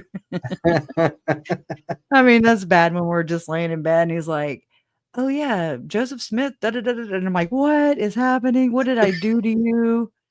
Lori, damn you, You messed him up for life. Like, he'll never be the did. same. You got to turn it into a positive and just say we got to do something with what we did learn, right? I'm an honorary ex-Mormon. Oh my gosh. So this is almost finished right here. Yep. And it was within the United States. You couldn't go and help those. What? Play it is what you said? Just kidding. Yeah, 1 minute. That's it. That were being abused in that way by even our own citizens. And so he wanted to do more. And so he founded Operation Underground Railroad. In fact, there is a documentary that is on Amazon Prime. It's called Operation Toussaint. And that gives the best description for what O.U.R stands for. It shows what they do, how they help, and you'll be able to have a lot better understanding. Thank you so much for sharing that information. And so yeah, is there any other information that you'd like to share today with us? Mostly we'd like to thank our sponsors, and number one our greatest sponsors, actually, the Right down Pediatric Place. sponsors. They are the ones that made this event possible so that we can. Is there any other information that you'd like to share today with us? Mostly we'd like to thank our sponsors, and number one our greatest sponsors, actually, the Pediatric Place. They are the ones that made this event possible so that we can make this cause go forth. Awesome. Look at that. I got kudos. All right. Thank you so much for being here again, Josh. 6 years ago. It says, great interview, Joseph. I know. I got kudos 6 years ago. Oh, well, this is actually Emma Daybell. What, for real? Yeah. She's telling me great interview 6 years ago before I even knew about this. Oh my gosh. You can't make that up. Joe. No, this is Joe. Thank God your last name's not Smith. Holy shit. I wonder if your head would be inflated. How do you know for sure it's not? I don't know. Allegedly. Oh, I'm running if it is. I'm gone. Okay. With BYU Idaho Radio, I'm Cammie Judd. Well, thank you. Hi, I'm Cam. Oh my gosh. Okay. So yeah, let's go here. I was going to show you that. And this is where I got What the Book of Mormon Say. Do, do, do, do, do, do. You know the song? I don't know the song. We'd have to clip it out if I'll just play the first. Wait, let me scooch it. Nephi good. And that's how I knew it was the damn Daybells. Wow. Yeah. Nice interview, Joseph. And then she gave me kudos right Lame there. and bad, Nephi good. Jason's like, what the Book of Mormon say? That's the name of the song. So great. He's listening right now, and he's going to say this for about the next 16 days straight. I did it. I knew better. Okay, so on to that as this, and this is from the Family Crisis Center on Facebook, and it says Race Rexburg Rescue Run. This weekend we had the chance to help out at the Rexburg Rescue Run for the Operation Underground Railroad, and we had a great time. The run had over 140 participants, which I've actually looked at the list and everything and what their times were, all that good stuff. I looked to see if Tammy was on there, if she participated. She did not. The run had over 140 participants. It was great to see our community involved and to see everyone participating as runners, volunteers, and spectators for a great cause. So I wrote, Tammy, Garth, Joe, Emma, Seth, and his wife are photographed at the O.U.R. Rexburg Rescue Run's finish line. And so, well, I can't zoom in that much, but this is Tammy right here. She's wearing the blue with the glasses and jeans and tennis shoes. This is, it's either Seth or Garth, I don't know. And he's holding Joe and Emma Murray's baby, Oliver. And Emma's right here. Joseph is right here. And this one doesn't have, but you can see Garth. Oh, here's the run. This is how long it took Emma to run this race right here. She was 25, overall placement 35, 46 minutes, 3 seconds. Rexburg Rescue disclaimer. Like, I've scoured this website. You know, it has this. It has, we will be featuring a 5K, 10K, and they still do these. So just know that. And half marathon. This is a fundraiser for Operation Underground Railroad. 100% of our proceeds will be donated to them. Our race will be held on September 7th, 2019. This is when Lori and Chad, I want to say they were planning a date night with one another. And so that's who you don't see at this race is Chad. Okay. And of course you don't see Lori. But it makes you wonder how many times, if any, if there's any credibility to Lori's, mention of her and Tammy being in the temple at the same time. Did Tammy know that? I doubt it. But it's just one of those eerie, very fucking just eerie things that Lori has just kind of come out with. So think about that. Tammy had 2 dead children buried in her backyard. She worked this race. Chad was planning a date night with Lori. And if there's any validity to what Lori said, then that is so gross and so personal, violating, just wrong on all the levels. Anyways, this is it. Also, September 7th. I'm just saying, I posit that I believe these front organizations like Operation Underground Railroad via the Rexburg Rescue Run with the chain links there as their symbolism. If you go look at Chad Daybell's, John Pryor's closing arguments with Chad Daybell on the slideshow, there's also chain links, by the way. Just throwing that in there. Whether Chad created the damn presentation or if John Pryor's secretary did, I don't know. I'm just saying it's one of those things that you're just like, wow. All I'm saying is that O.U.R. Rexburg Rescue Run was in Rexburg the weekend that Tylee was murdered. Book of Mormon Evidence organization. Book of Mormon Evidence. What am I missing? Book of Mormon Evidence conference was in town the weekend JJ was murdered. And I'm going to leave it right there on that. Whoop. See, this is an old phone, and so I had to make sure that I had it. And this is, here it is. Here's where it says September 4th, 2019, Rexburg Rescue Race, BYU Idaho Radio, an interview with race director, he's the director, Joseph Murray, about the half marathon, 10K, 5K, and free kids mile run to raise money for Operation Underground Railroad. Okay, so remind us again when JJ and Tylee were reported missing and when your mom contacted Rexburg PD and then when they were actually found. What about them? She didn't contact them. I don't know. I wasn't there. So I don't know. I think she contacted Chandler through Detective Moffat. And then I think, I don't remember how it all testified to. And my mom, I never really just asked her, who did you call exactly? You know, now other members of the family have speculated and made weird claims. But it was all in this time period, early Yeah. September. Well, no, it wasn't until like November.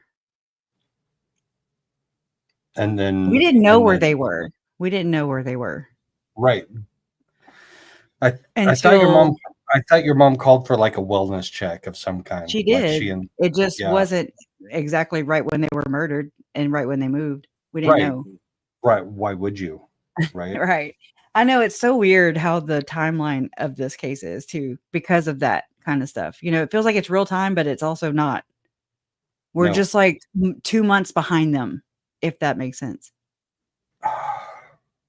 And it was just too late. It was Brandon helped bring all this together.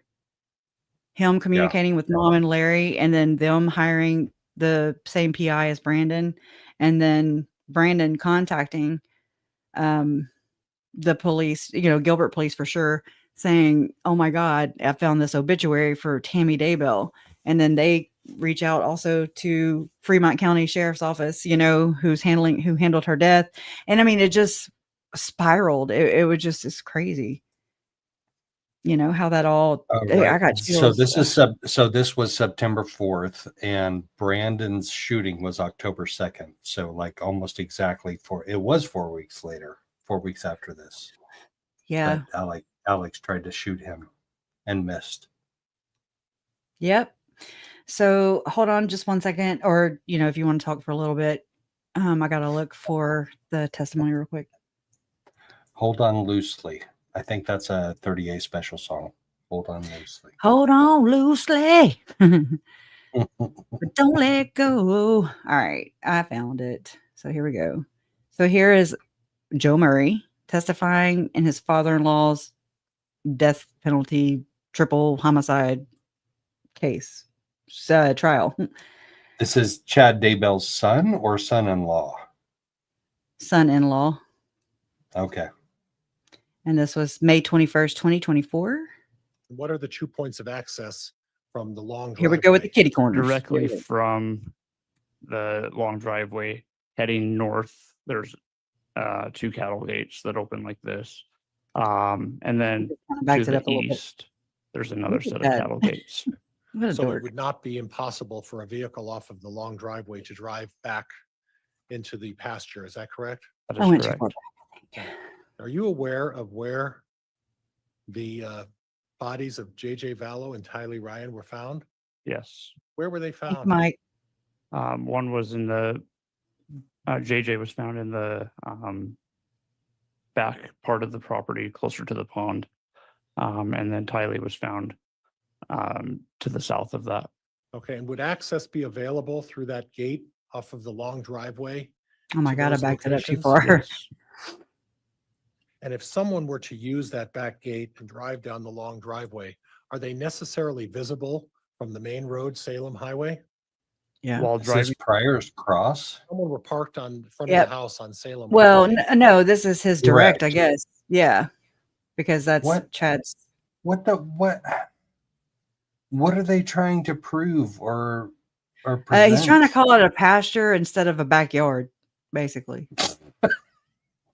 I'm sorry. That's not funny at all. I mean, but it's ridiculous. Okay. It's like trying to stick spaghetti to the damn wall. And it could be Alex and not Chad. Chad not know, I guess, too. Right. In a while. What the hell? Yeah. Mm-hmm. Would they be visible to that back gate? Observing anybody? No. It's a spot where you wouldn't be visible. Is that correct? What if somebody lived inside of the inside of the cozy cone? Just asking. Okay. Okay. And in regards to the Get to it. property, I have a note here that talks about Pryor is one of the most officers driving disgusting by people. your house and Mr. Raven's house quite regularly. Like he is so disgusting. Like No.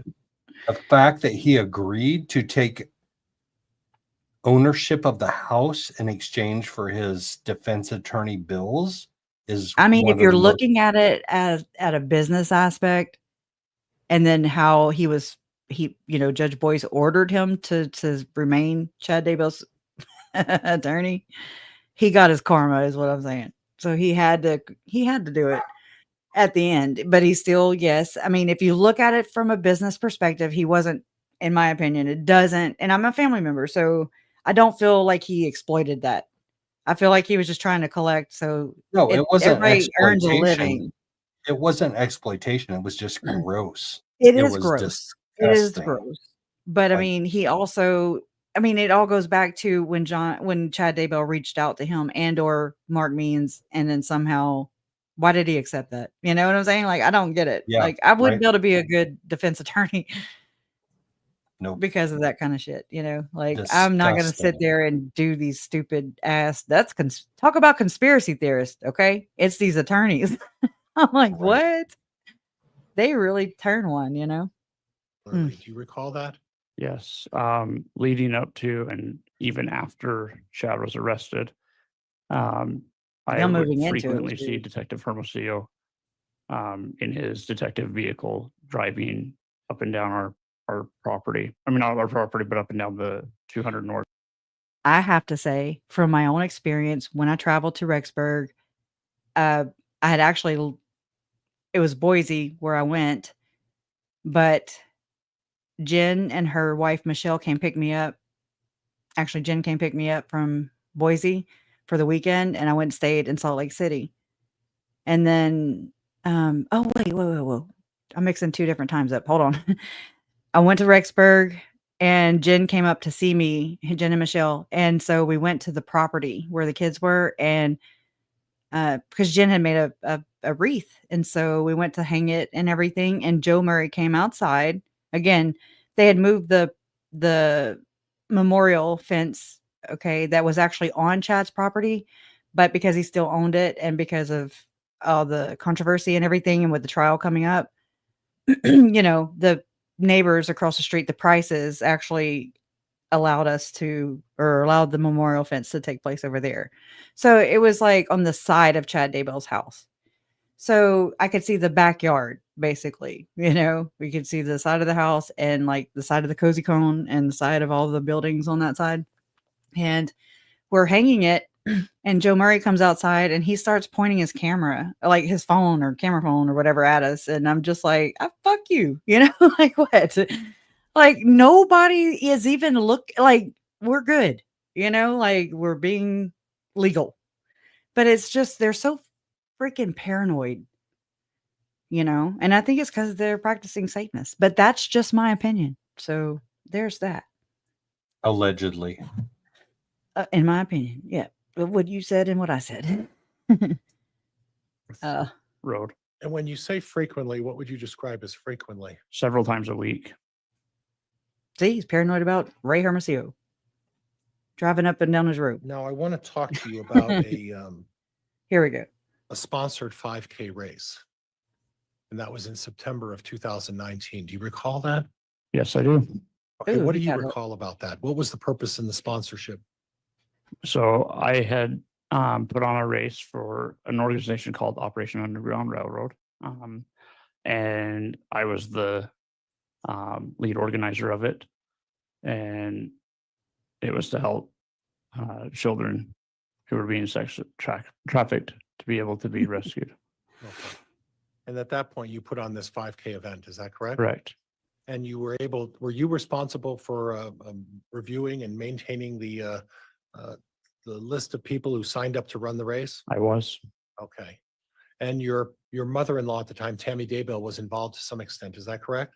Correct. Her and Chad's book publishing company actually sponsored the race, and Tammy was a volunteer in the race. Boom. Okay, when you say a volunteer in the race, does that mean that Tammy ran the race? No, Did you ever see Tammy cross the finish line in a workout clothes to suggest she ran the race? absolutely not. Do you recall what Tammy was wearing on that day when she was involved in helping with the race? Jeans and a t-shirt that said volunteer.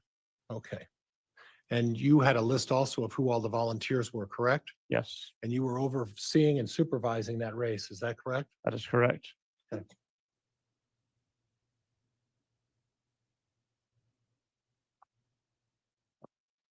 Now, there's some discussion about, in early 2020, about you attending some.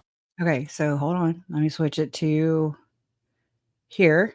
And this is Emma talking about the 5K race.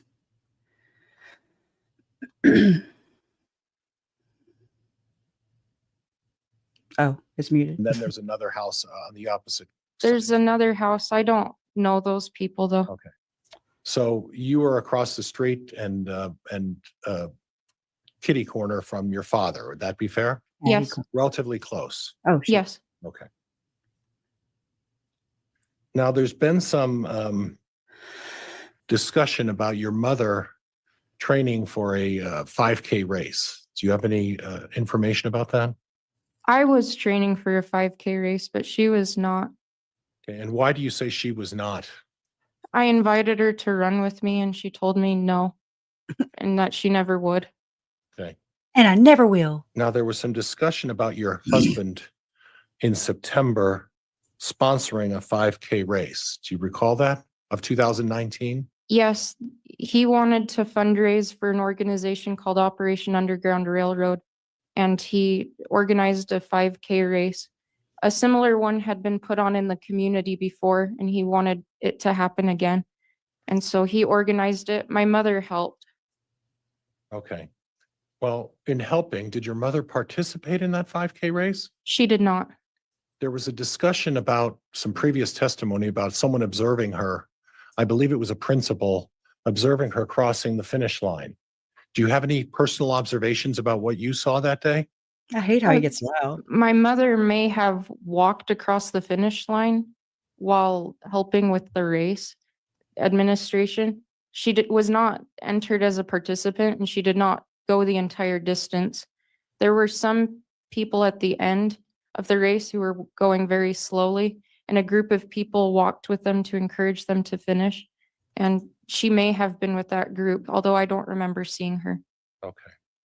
So what you're saying then is that you may have observed her with some people helping somebody across the finish line, but to your knowledge, she wasn't participating in the race. That is correct. She wasn't registered in the race. She wasn't dressed to run either. She was wearing blue jeans. Okay.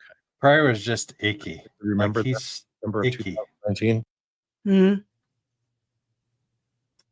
What? Pryor is icky.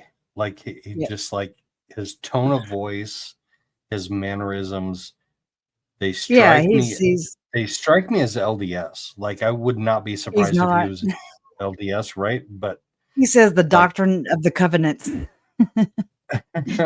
And he said all kinds of messed up things. And I was like, he could have at least versed himself. Now, he did contact John DeLynn of Mormon Stories podcast, asking if he would be willing to testify as a expert witness in this trial. And so John DeLynn says that he contacted Radio Free Mormon, who is an attorney. And he was like, why don't you do it? You know, and he was like, anyway. So John was like, fuck no, I'm not doing that. So to hear John say that, I was just like, damn. Mhm. Mhm. So when I was young in the Mormon church, we would go early because I think my dad was like in the bishopric or something. Mm. We would go early and the bishop would be in the bathroom every Sunday morning taking a crap. Well, that sounds like Tom Harrison, who would go to the bathroom often, allegedly, to check the Right. portal, I guess. I mean, I don't really know. He just reminds me so much of this of Pryor. Like that was Bishop Christensen. Like if anybody remembers Bishop That's a Christensen, name. That is a right? Mormon name as the It day is is, long. right? Yes. Oh my God. And Pryor reminds me of him like you wouldn't believe. I was about to look something up and I have my finger on the T and I don't remember what it was. And I'm like, I don't know. But yeah, that's interesting. He's something else. Yeah. Doctrine of the Covenants. I'm going to finish this one little part and then I'm going to jump All to the right. principle. Blue jeans. Okay. And do you specifically remember that from September of 2019? Yes. Okay. I want to change the subject a Yes. little bit about the clogging and the Zumba Okay, high that's fitness it classes. on that one. All right, now let me scooch over to the principal. There's no testimony about soaking? What? Oh, no, you can Google that yourself on your own time. I'm telling you, it's because of how controlling the church is. They say, don't look at the pink elephant in the room. What do? Don't look at that pink elephant. Don't look at that elephant in the room. Don't look at it. Okay, don't. So what do you do? What do you think about? You know, don't think about the pink elephant. Don't look at the pink elephant. Don't think about it. Don't talk about it. You wonder about the pink elephant is what I'm saying. Okay. You were supposed to answer me. All right. Okay. I'm gonna rename you Johnny Come Lately. Okay. I'm looking at the gray elephant. Right now, I am thinking only about the gray elephant. Well, There are then no you're pink soaking. elephants. Next step is soaking. Okay. Then the next is fraud, and then the next is murder. Okay. That's how it goes. What? Mm-hmm. That's how it goes. Only ex-spouses, no Oh, children. and this, I forgot to say, this is the full test. Well, I'm not going to play the full testimony, but the school principal, Richard Garner, testifies in Chad Daybell's trial. Okay. Like to hear it? Here it goes. Oh, again. Sorry. Tammy outside of school, correct? Well, I was talking about they I got to go went grab me to something to Zumba. drink. Well, that's not what And I'm the- talking about. Okay. I'm talking about in terms of her home life, what was going on with her family at home. You don't know anything about that, right? I was not very aware of her. Okay. My- What you were aware is what was going on at the school and the fact that on a couple of occasions you may have observed her going to a Zumba class, right? Correct. Okay. Now, in terms of the 5K race that you referenced, You may have mentioned that observed her Joe going to a was the, Zumba class. sponsor of that race. How did or he was the observe her promoter? going to a Which was Zumba it? class? Organizer. Organizer. Yeah. Okay. And then Tammy mentioned to you that they were there to support Joe as part of the organizer of this event, correct? Yes, they. And would it be fair to say that Joe would know, who ran in the race or who participated in the race? Okay, I'm back. Yes. Okay. And you saw Tammy at the finish line, is that right? Yes, I saw them cross the finish line. Okay. Okay. So in other words, you actually saw Tammy running. Is that what you're telling me? Yes. Okay. I don't know if I missed anything. I'm just letting you know I'm back. This is actually a really good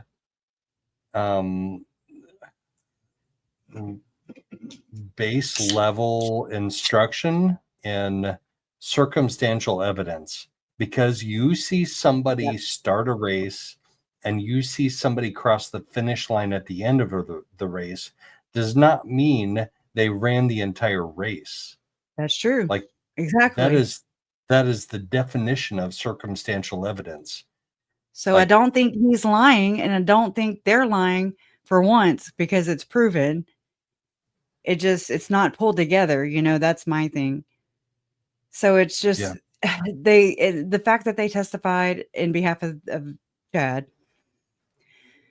the fact that they put Tammy down so much is egregious. That's a crime, in my opinion, all in of itself. So it's like, I don't, and the way that they handled the deaths of the children, with the raccoon pictures as Emma's cover photo for Facebook, 2 raccoons in a canoe. And then we find out, Chad called basically Tylee a raccoon, a coon or whatever. These things are concerning, Yeah. Just very nonchalant, very, very deliberate and passive aggressive, threatening with their symbols and their signs and all that good stuff. But yeah, and then here you have Tammy. I mean, I have other pictures of her, in different positions or, areas, but here she is at the finish line.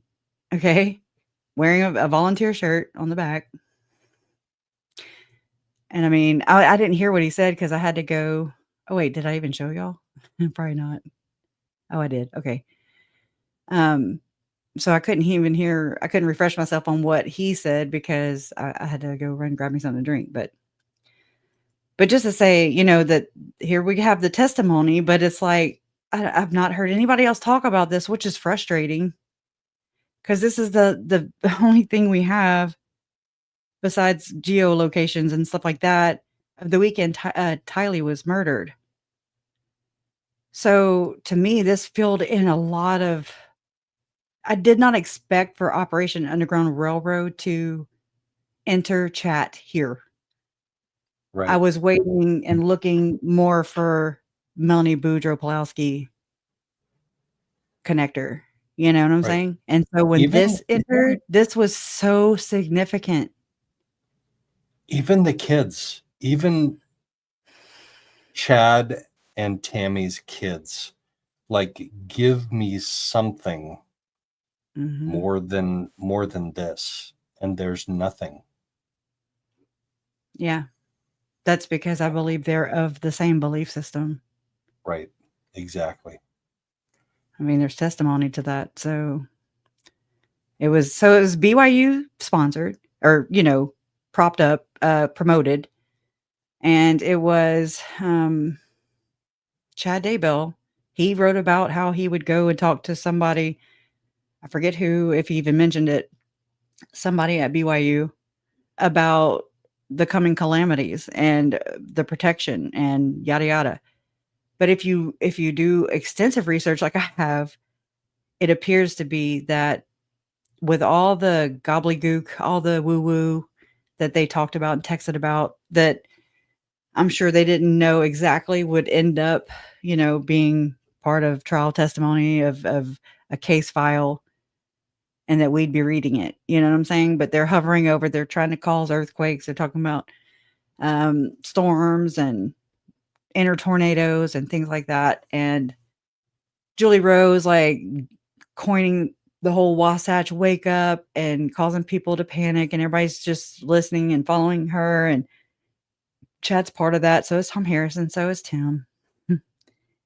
And you have, and then it just got me to a point where I was looking up what an accelerationalist is and what that meant.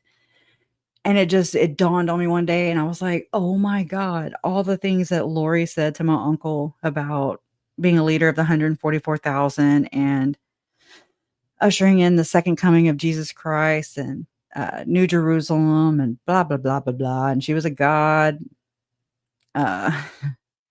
whatever. Okay. That was directly said to my uncle. He reported that to his attorney. That I trust, you know, I trust what my uncle said. And then Lori has matched that behavior. You know, her behavior has Yeah. Well, your uncle tried to report it to his stake president or whoever it was that was his there. bishop, the stake president, right. and the police. Yeah. And the mental health evaluator, you know. Yeah, he did everything within and his. They all failed him. And her family, yeah. Miserably. They failed him. I'm sorry. But they're victims. Just know that they're victims. They're fucking victims, is what they think. And so then we have what Rex and Adam are trying to do with the whole dead killer conversations with a dead killer, starting with Alex AI version. Resurrecting the dead. I don't drop the F-bomb on my channel very often, but for fuck's sake, you guys, give it a fucking rest. It's like they're still able to do that shit. Patronize, to instigate, to terrorize. Do you see what I'm saying? Like, not just our family, but Brandon too. Like his children, like Melanie's children. And it's like they still get to be bullies and get away with this behavior, and nobody's calling them out for it. Well, I say nobody. Web sleuths, Megan, you, me. That's all I've seen so far. Yeah, that's it. That's four and no more. That's all right. We'll stand on that hill. I won't shut up about it. This is the Yeah. first picture I saw. Now I put it on the slide, but am I even sharing this? Yeah, making sure. Yep, you This got is it. the Rexburg Rescue Run. This was the first picture I saw, and so I made the slide. And it says, "Rumor that Tammy was present at the event," is what it's supposed to say. This is 2 days prior, and so it was 2 days prior. Also, I forgot about this part. Emma testified to the fact that she Googled south-southwest wind direction. But this is the event she said this is the event she testified to planning for. So why would she Google south-southwest wind direction at her parents' house on their little public computer there in their house? Everybody to use. Why would she look up the wind direction on the 7th? I mean, I'm sorry. She looked it up on the 8th. It was one day after the race is what I'm saying. She wasn't preparing for 2 events. Or was she? I gotta go find that real quick, that spot in her testimony. Because that's important to this too. Yeah, it is. I want to know where the house is, where that house is in relation to where JJ and Tylee were found. Mm-hmm. Well, especially the day, or the day after Tylee was buried, burned, all those horrible things, dismembered. Okay, so we're gonna start here. I'm not sure how far back it goes. You know what? Actually, I'm gonna go back to here. Yeah, go back to there, but I'm just going to drop a comment in here. And I appreciate Colby and I appreciate his channel. And I wish that he would share more of Tylee with us, like pictures of him and her together or pictures of her with, You don't have all that. Whatever family members. I wish that they would share that because you brought JJ to life for me. And it was so touching. And it's been one of the best things in my life since I followed this. But we don't have as much for Tylee. And I wish Colby would bring us something of Tylee. Yeah. Yeah. No, like his wedding pictures and things like that. Those computers were confiscated from his mom, like she had them. And so Jason had mentioned this to me. That's why I'm mentioning this about the wedding pictures, at least. Is that like, Kelsey, if you are listening, like, I don't know how else to communicate with everybody, but try asking the police department if they can at least get those off of her computer for you or whatever. I don't know how that works. But same with the Jeep, and things that they, what do you call that? Repossessed, but towed, impounded. The blankets, and I don't know if that went to my parents. I don't remember. And y'all, I can't believe I left JJ with Joe. And I was like, he's what? at right now? He's hanging out with Charlie right now. Oh my JJ God. and Charlie are hanging out. It's all good. I'm so mad at myself. It's all good. It's all when good. you told me that, I was like, what? Oh my God, I must have got distracted when I handed you the box with the necklace in it. I have some of JJ's ashes in that necklace and that pendant or whatever. And so I started talking to Trace, like, I don't know. When you told me that, I was like, oh my God, no. We were in Phoenix. So it's just like, shit, I got to get him back from, like, this is crazy. You and got it. I feel, You got it. I'm going to bring it there, but he and Charlie are hanging out. So it's all good. It's all good. I feel so negligent. You know what I mean? Like, I don't know. It's a very shameful feeling, and like don't feel ashamed. Like I let him down, and oh my God. No, we got it. Yeah. A detective's daughter. I'm not detective's daughter. I'm sorry, Donna.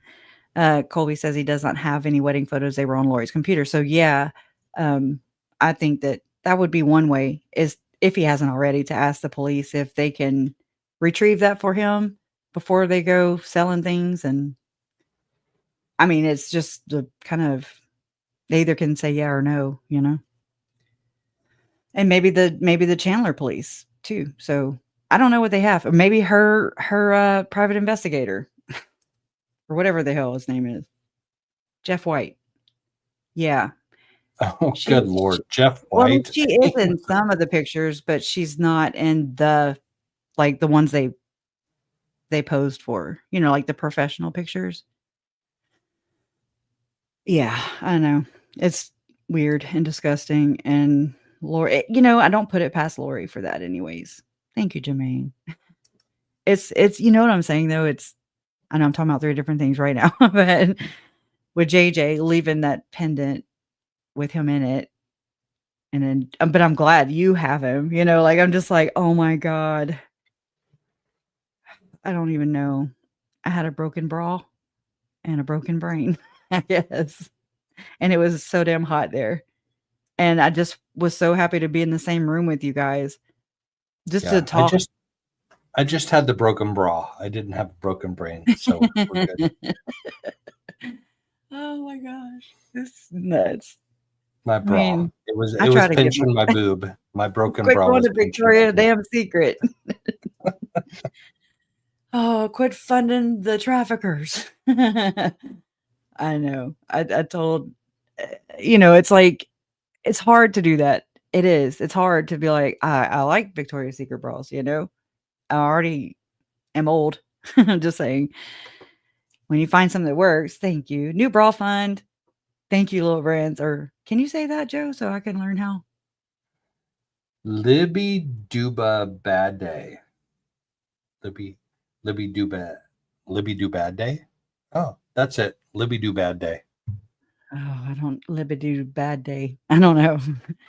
I'm like, well, Libby Doo is what I want to say, but little brands. She said close. Oh my gosh. Taco Tuesdays. I love your No name, by the bad way. day. Yeah, Lori good day. threw out a lot of their stuff while growing up. Colby says that's why he doesn't have much to share. Yeah. Yep. Libby Duba Day. Okay, there it is. Libby Duba Day. It reminds me of a bidet now. Now I'm thinking of a bidet. And that's what I feel like with all them cigarettes. I'm about to light one up. Oh, that's cig of weed. Maybe. I don't know. I don't have them kind. Jermaine.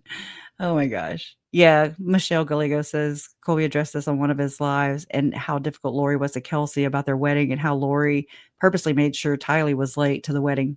Exactly. And like how Lori told, and this is before Lori actually did an interview and then shared it with the whole world. That was interesting. But when she said, Jesus loves you, but he loves me more, is exactly what she told Kelsey. Kelsey shared that before, and anyway, so when Kelsey popped up in my chat the other day, I was like, oh, I was talking, and I was like, you know what? You are Jesus's favorite. Okay. Oh my gosh. Your Jesus is not the Dark Lord that she obviously worships for sure. Okay, let me go back to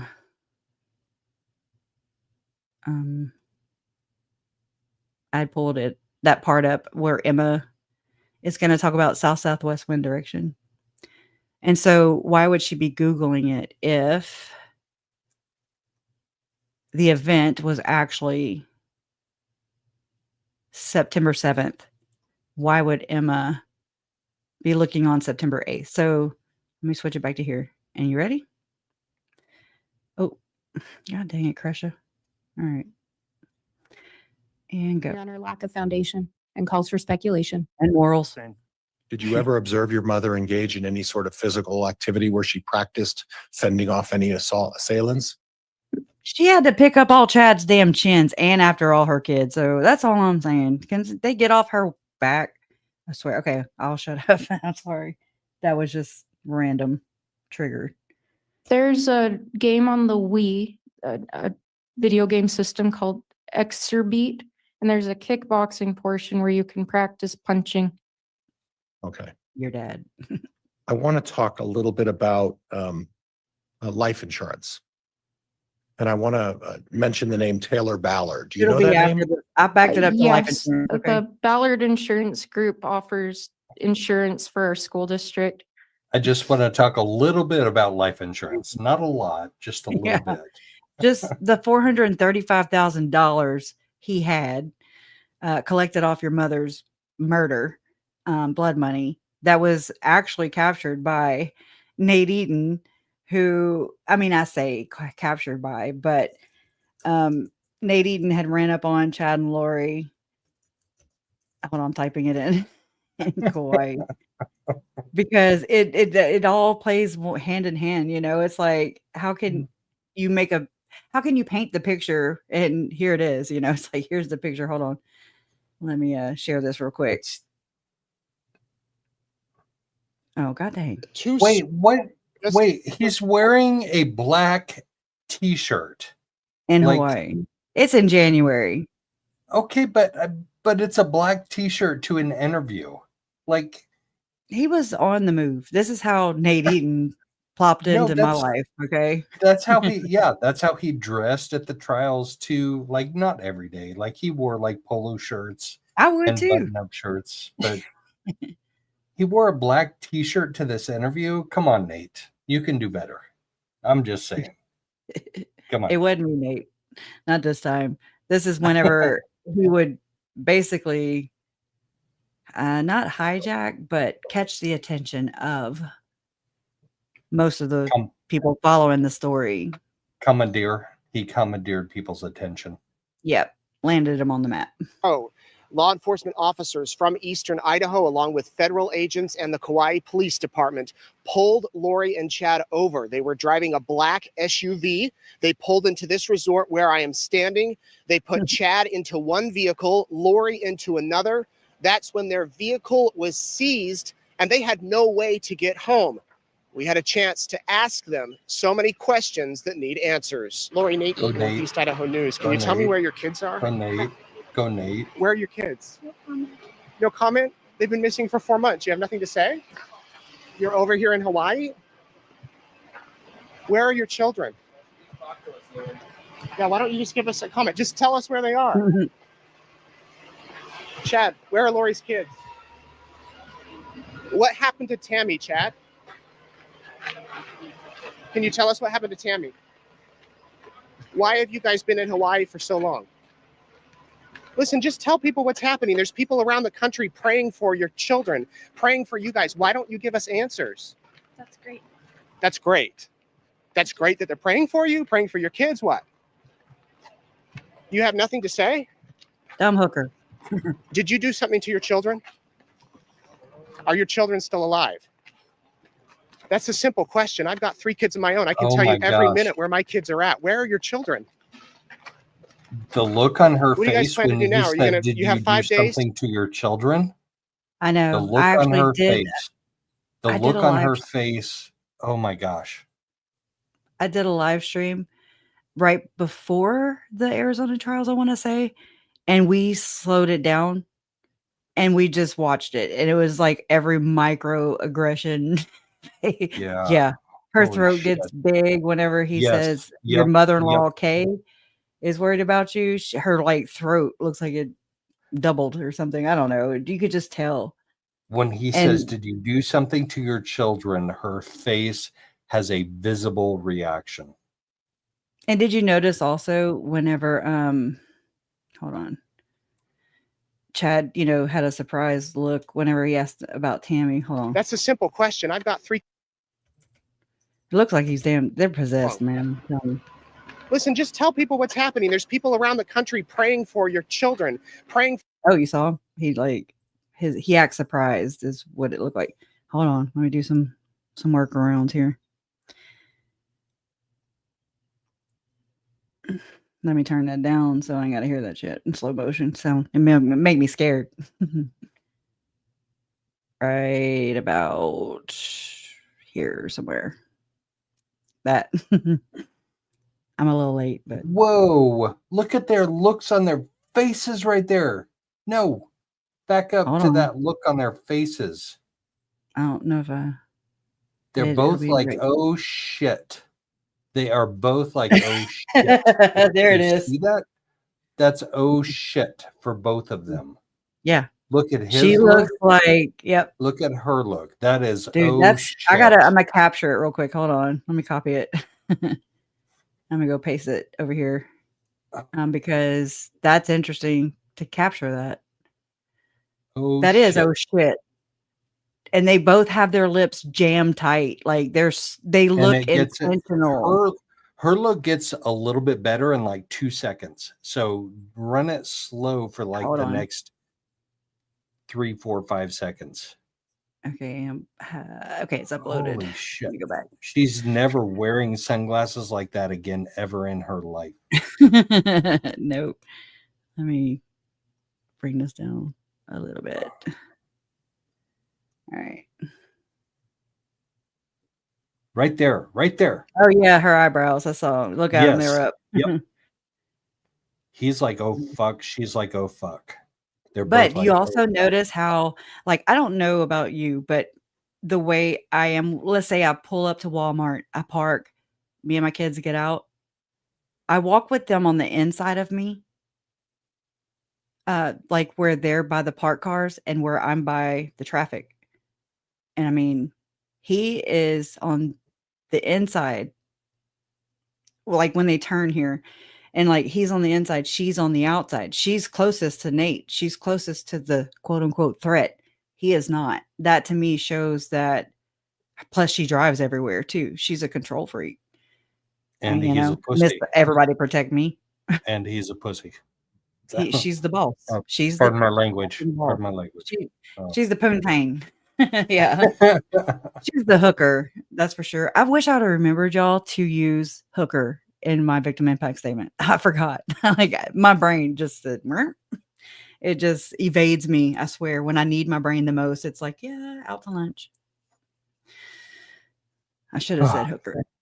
I did say side piece though. No, that was You did. Oh my god, you did in front of Judge Boreski. That cracked me up probably more than any other statement. Like, I mean, JJ's letter was amazing that your mom read, and my mom's was dynamite too, y'all.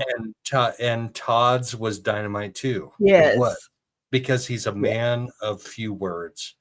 But Yep. side piece cracked me up like almost nothing else.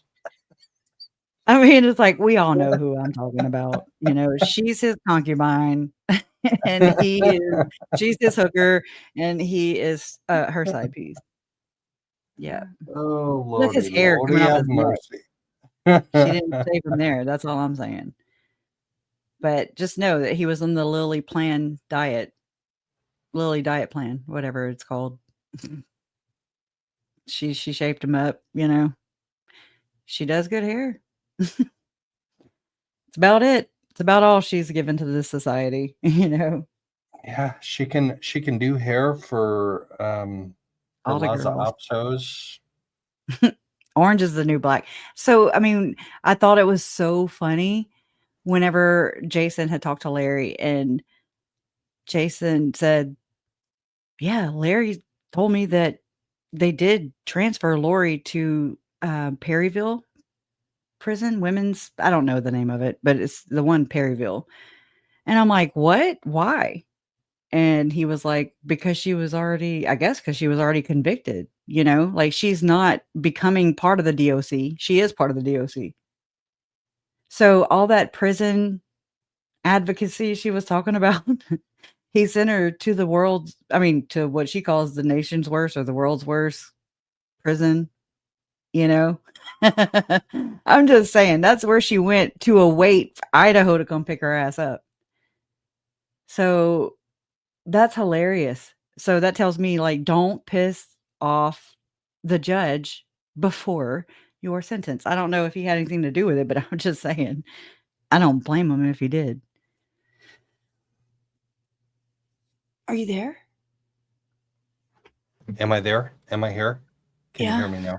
I thought you'd have something to say on that, but She was in Maricopa County Jail, which is one of the most notoriously badass. So she wasn't talking about the actual prison there. She was talking about the jail. Yes, the county jail. The county jail. Yes, It's the worst? that's what she was railing on in her. I thought she closing meant like the argument. prison that she wasn't even at, like, Nope. afterwards. I figured that as it was happening, but then when I found out that she ended up moving from the Maricopa County to Perryville or whatever, then now she's in the prison. Yeah, Estrella. I thought that's the prison she had been bitching about, but had not been to. You know what I'm saying? Like, I didn't think this until after I had found out that she was moved to the prison. Yeah. No, And I she was got like, moved to the oh, prison after sentencing. well, all right. Thank you for putting me on track. Yes, thank you, Forrest. Thank you, mods. All right, so let's finish this in real time, regular time. So why me and Joe never finish.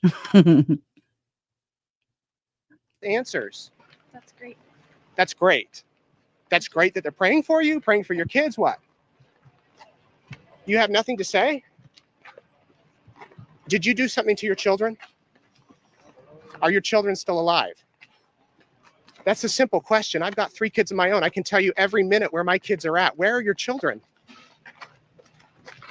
What do you guys plan to do now? You have 5 days to get your children in front of a judge in Rexburg, then what? Are you guys innocent of any crimes? Have you committed any crimes? Chad, you guys have a lot to say on your podcast. You don't have anything to say now? Lori?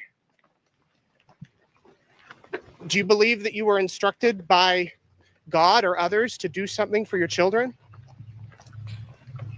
So if as you could much give a message to them, as what would there you are say? people that have criticism of Nate Eden He's and right East Idaho News, Mhm. I love this piece by Yeah. Nate Eden. He And put him I on the have spot, but I'm also with Lori in the sense that somebody told him to be there to put him on the spot. Whereas Justin was not told until Nate was already traveling, and Nate reached out to Justin to tell him, send him some palm trees. Really? Oh Yep. my gosh, really? I didn't know that. Interviews, man. Interviews. I watch everything. I do. I'm just saying. I'm on it. Like, that's my hypervigilance is that. Like, it's proven. I And I love feel it. bad Okay. when people recommend things to me and I'm like, I don't want to be that person that's like, yeah, I already saw it. But I am, like I've already seen it. So I've been like, oh, okay, I'll check it out. Okay, so you have exactly like 40 hours to send me everything you have on Mike Watkins, so I don't like get surprised by anything that you bring into chat on Thursday night. I was like, I don't have anything, but You don't? He not was yet. he I'll have was to an listen to a couple investigative reporter for the Well, no, I current know that, affair. but Do you remember the specifically, current affair back when like the current affair yes, was like the Inquirer? the little, Yeah, the little right? brand symbol limbo. Oh my God, logo thing, the Yeah. intro or whatever it's called. Yeah, I remember that, and I remember him, and I've actually followed his stories since Lori because of the coverage he did, and because I was investigating Mormonism. Okay, I've seen all the things. Right. I have. So you have questions for him, right?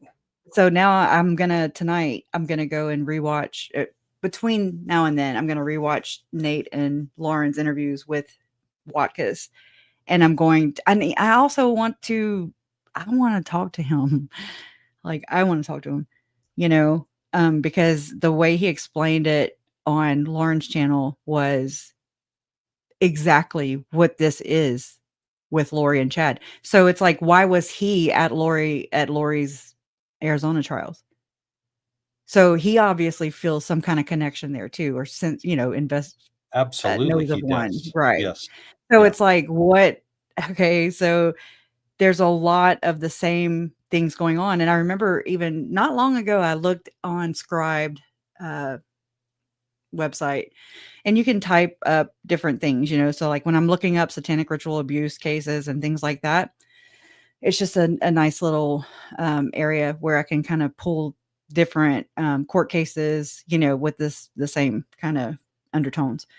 And it pulled up Jeff Warren's diaries for the month of December, I think 05. I don't remember, but I was reading them to see if there were any of the same buzzwords that were used by Lori and Chad and them. And there are. It's the same thing, different grift, but the same. You know what I'm saying? So it's like, where does this originate? And I mean, I think we know, at least in this faction or this movement, it is Mormonism.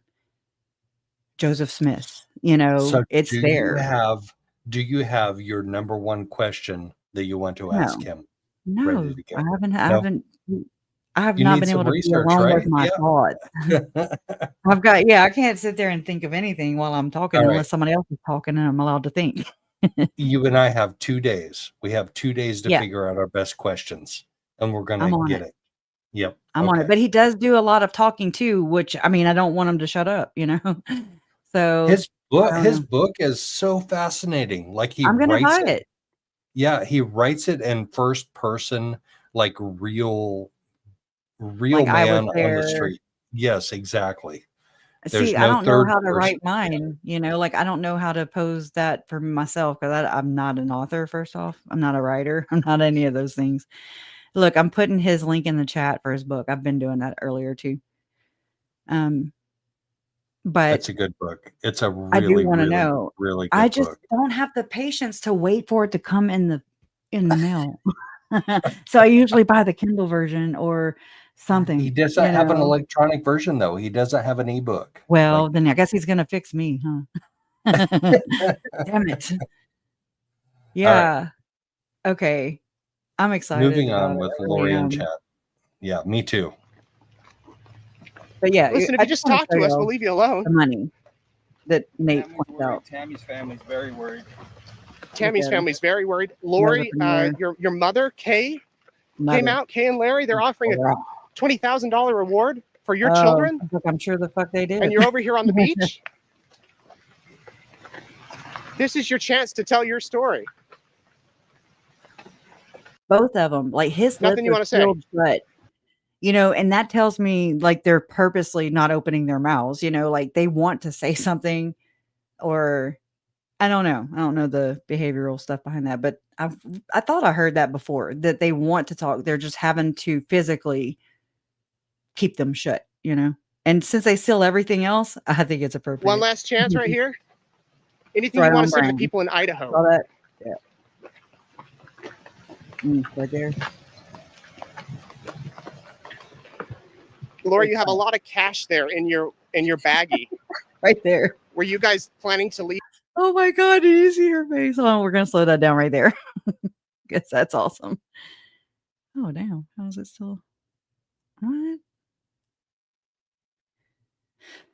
Oh, let me just go down to here. 25 down. Okay. Back it up. Oh my God. I didn't mean to hit that. Oh. All right, let me back it up. Watch this. Watch this face, man. That's hilarious. Oh, let me go back a little more. Look, she's like, oh my God. Planning to leave Hawaii. Planning Oh, God dang it. a lot of cash there in your baggie. What? Freak? You're in my private area. Are they nonchalant enough for you? Are they Oh, so nonchalant, man. So nonchalant. So much nonchalantness going on. It's contagious. Okay, so I want to go back to somebody else brought this. Wait. Before you move on past this little screenshot. So she is somebody that considers herself attractive and she loves doing her hair. And he is a freaking spud. Like he's a soft potato. He's a chin. baked potato. Yeah. He's a Peter Griffin. Like what was the attraction? And I know you have an answer to that. What was the attraction? I say it's got to be his lower spud. I don't know what else it could be. I mean, that's the only thing. And maybe some witchcraft. That's why I steer clear of that shit. Like, I don't want nothing to do with it. Oh my I don't know what happens. I don't know the bippity boppity stuff. So I don't get it. I really don't get it. Like, He must be your packing. Like, he must be packing, right? Because what else is it? It's not by his books. It's not by his personality, because there's not one. I mean, unless he is a totally different person night and day, but he still wears dad jeans and dad shoes. And his name is and Chad, dad's by the way. shirts. Look at that Chad. shirt. There's Yeah. still a Oh, that one's nice. wrinkle. There's He's still actually a crease where it was taken out of the package. He just pulled this out of the package like 2 hours ago. See that crease on his left arm? Yeah. Oh my Yep. God. Like, And I it says don't. the Y on it. It's like a damn, like he's a souvenir shopping, it's Right, gross. And exactly. see how his lips are tightly like squeezed together there? Like, hold on. Look like he was dippity-doo-dah, dippity-doo-day. Okay. I have no, I don't hate get those it. things. I don't Okay, get I it. don't know what I did, so let's just get out of here. Yeah, I don't get it. Let's leave that portal. All right, I'm trying. So just give me a second. I hit the wrong button. Hold on. Okay, I'm gonna show you this right now because Nina Canadian brought this up, and this was something that Lori and Melanie Gibb did on September 7th, 2019, the same day as Operation Underground Railroad Rexburg Rescue Run. Say all that real fast. It's not easy. But somebody had posted this on this channel called Lori Daybell, a YouTube channel. Okay. And they had some of my personal videos on there. They had stuff that I had never seen before. So I had like 3 of my devices screen recording whomever this person was that started a YouTube channel and called it Lori Daybell. So this is wherever they got it. I don't know. It's somebody videoing their phone in the closet. Looks like maybe Donna Serafina's friend. What's her name? I just realized this, in her closet. Lauren was her name. Maybe. I don't know. Sweetie Pilo. That just came to me. But anyway, so this was made available by somebody that I also got off somebody else. And then here we go. So it's like 5 minutes of Lori and Melanie Gibb talking about what they're about to talk about right before Tylee is murdered. And this, I want to say, is September 7th, 2019, the same day as the Rexburg Rescue Run race. Oh, it's very quiet. Like, if I can be more perfect, then that causes him less suffering. Oh, yeah. Don't you think that? Like, did you think that when you were younger? Like, I could be more perfect, and then if I do everything perfectly, then it's like Jesus has a little bit less pain. Yep. And I don't want to be the one to cause him pain. No, it's not how it works. But that isn't how it works. And I didn't know that until I started figuring it out through the Spirit. And one of the clues is like, how would I know? Because I remember when I was in pain, suffering before my experience, I remember going, well, what does this mean when King Benjamin says this in chapter 4 and verse 10 and 11? But I'm going to start with 11 actually this time, because we already talked about repenting and forsaking our sins. But he said, as you have come to the knowledge of the glory of God, that you have known of his goodness and have tasted of his love and have received a remission of your sins, which causeth, and here's the qualifier here, such exceedingly great joys in your souls. And that's when I said to myself, you don't have joy. You haven't repented because you're not having this joy. That was a huge clue. This is definitely Lori and Melanie Gibb. Literally miserable. Like, you can tell. You can tell from the audio. This is Lori and Melanie Gibb. 100%. Crazy. You're muted, Kresha. You're muted. I am. Oh my God. I don't know how long I've been muted for. Oh, ever since I pushed play. So I have a screenshot of all these Preparing a People podcast network, where they abandoned them, but it still leaves like the data, that the metadata, I don't know what you call it, but and it'll give you like what they wrote for what the episode's about, who's going to be in it. And this was September 7th, 2019, Vicky. And it's the same day as the Rexburg Rescue Run that Tammy Daybell volunteered in, that Emma Daybell testified that her mother volunteered in, that Joe Murray testified to sponsoring via Chad Daybell Spring Creek Book Company. It sponsored the Rexburg Rescue Run, which is Operation Underground Railroad. Then we had the principal who saw Tammy at the finish line, who testified to, and he just swore up and down that she ran in the race. So again, it's like there's definitely she ran. I mean, definitely she was there, like for sure. Her kid and son-in-law put her there, and her pictures put her there. This one right here, that's Tammy right there at the finish line, which is where the principal testified to seeing her. So it's like, okay, that's corroborated. Okay, we have just been under the impression the entire time up until this point, and maybe some people still, because it's not put together. If you were just listening to Joe and Emma testifying, I haven't seen anybody else put this together. So this is bigger, and this, to me, it fills in a big piece of the puzzle, and it also makes me have a bazillion more questions, because why the hell is Tim Ballard and his Operation Underground Railroad butting in my family's murder cases right here? You know, like I thought it was going to be Melanie Boudreaux Pulaski, who donated allegedly $6,000 to the cause while in Hawaii, while Tammy was being murdered. Is that laundering? Like, is that where they launder the money to pay the hitman? I mean, and then then you have Alex Cox, who is participating in sex tourism in Colombia. Rex talked about how he went one time with Alex also. And then that's where Summer says Alex was going to find a wife. Or Alex, or was it Summer or Adam that said it? Or maybe both. I don't know. But and then not to mention, Alex took off to Colombia the week after shooting my Uncle Charles. Why? Okay, you know how Lori stole $35,000 from their joint checking account? Was that his payment for shooting Charles?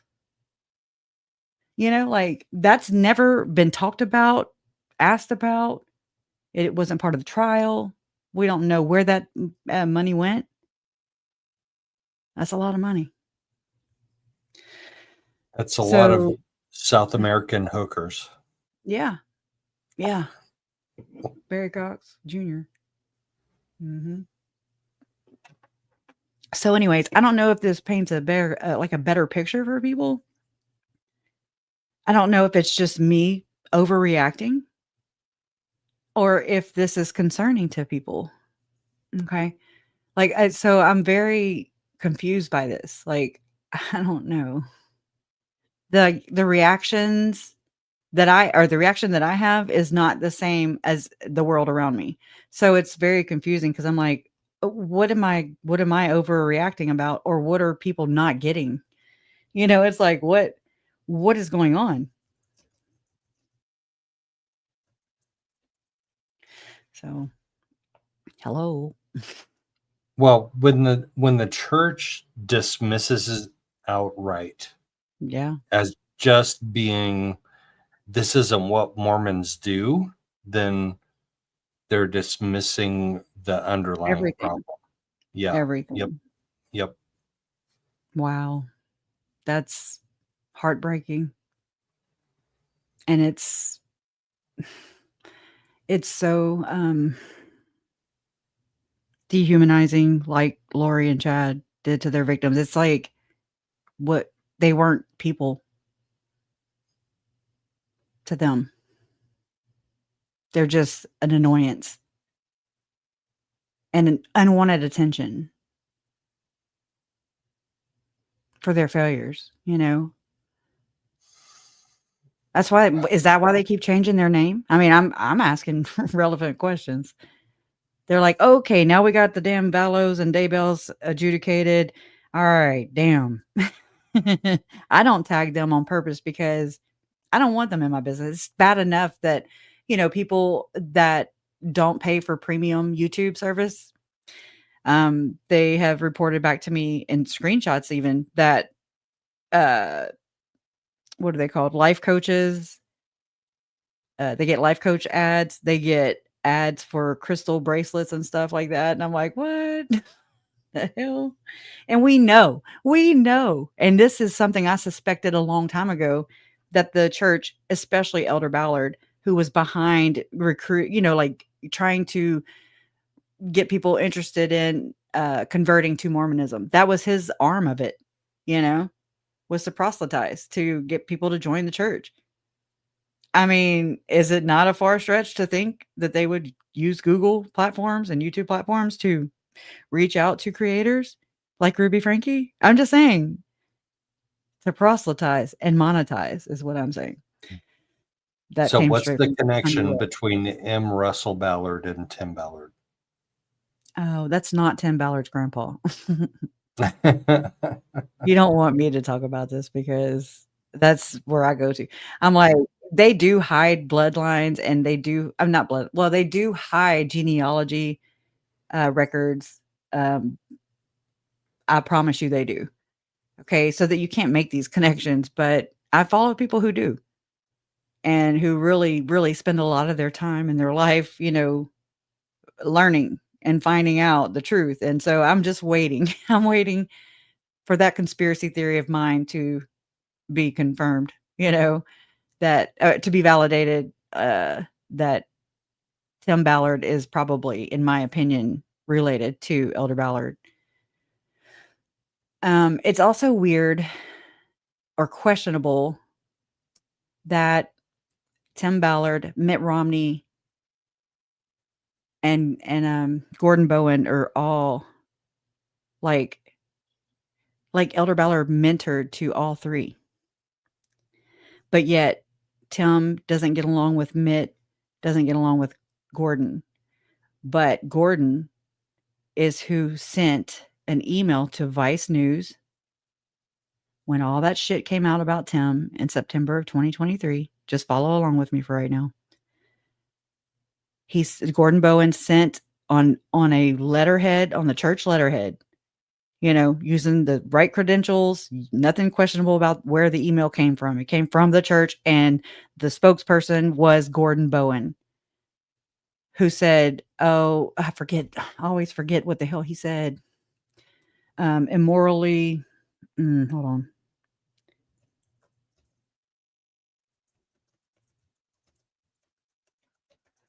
Let me find it. It says, okay, here it is. It says from Salt Lake City News. I'm sorry, Salt Lake City Tribune. It says in rare public rebuke, LDS Church condemns Tim Ballard's morally unacceptable. That's the one I'm looking for. Behavior. And so actually it says Utah-based faith says the anti-human trafficking activist who may seek Mitt Romney's Senate seat betrayed his friendship with a senior apostle. Now that's what they would like you to believe, in my opinion, because September 2023 is when all this shit came out. Okay. The accusations from the women saying that Tim had used the same tactics that Chad used on Lori. For sure. We've been married before in a previous life. I've even found in the lawsuits from some of the women, from one of the women for sure, where they were using the same kind of code names as they did with Lori's. Like I was told, and I learned that some of the past life names that were being used were like from a Mayflower passenger list or something. And I remember looking this, like going and trying to find all this, and I actually located the actual people on the what do you call those people? There's a word. The actual people on the Mayflower. Okay. That's what I'm saying. It's so weird with the founding fathers, and Christopher Columbus is maybe And the Pilgrims. Yeah, the Pilgrims, and I think it's meant to never make sense because it's their ritualistic bullshit, And I mean, I've listened to SRA accounts of survivors who say that they use alternate names. You know, they wear masks sometimes. They one of the Hamlin daughters accuses, or actually says, that one of her perps, his mask slipped during one of the ceremonies. Okay. And also, so just know that Gordon Bowen is who pinned this email. So why is the accused LDS Church of Satan Punisher writing on behalf of the church? First off, okay, actually does that, you know, sends it to Vice News to publicly rebuke not Chad, but Tim, and distance him from the church, basically. Why is the Punisher, Gordon Bowen, alleged Punisher, why is he writing the thing? And then so this makes sense to me because Tim Ballard and his camp were saying, no, that wasn't the church. And so probably I would say, no, that's not. That's Gordon Bowen, allegedly. So it's like in plain sight, man, in plain sight. And then Tim Ballard, the former head of the anti-trafficking organization Operation Underground Railroad, has been condemned by the Church of Jesus Christ of Latter-day Saints. Do you see this? Mouthfuls of all this? For morally unacceptable behavior by saying M. Russell Ballard. So this is why. Oh, that's messed up. So it's not because of the accusations of Tim raping people, women, by saying we were married before in a past life. Okay. It's the fact that he has been condemned by the church for morally unacceptable behavior by saying M. Russell Ballard, the acting president of the Faith Quorum of the 12 Apostles, was a central figure in support of O.U.R. and Tim's private business efforts. Because it was a blessing, allegedly, by Elder Ballard, just like what Chad gave Tim. What Chad gave Alex. Oh my God, all these names, they fuck with me. The strongly worded public rebuke, rare for the church, I would say, came as Tim Ballard is said to be prepping a run for Utah's soon-to-be open U.S. Senate seat next year. Vice first reported Tim Ballard, who is not related. They all say this, but do they go and look? It's kind of like Chad and Lori, how everybody just says that they got married, sealed themselves to each other while in the temple. Okay, were you there? Then don't say that. Did you find out who was there? Did you corroborate their story?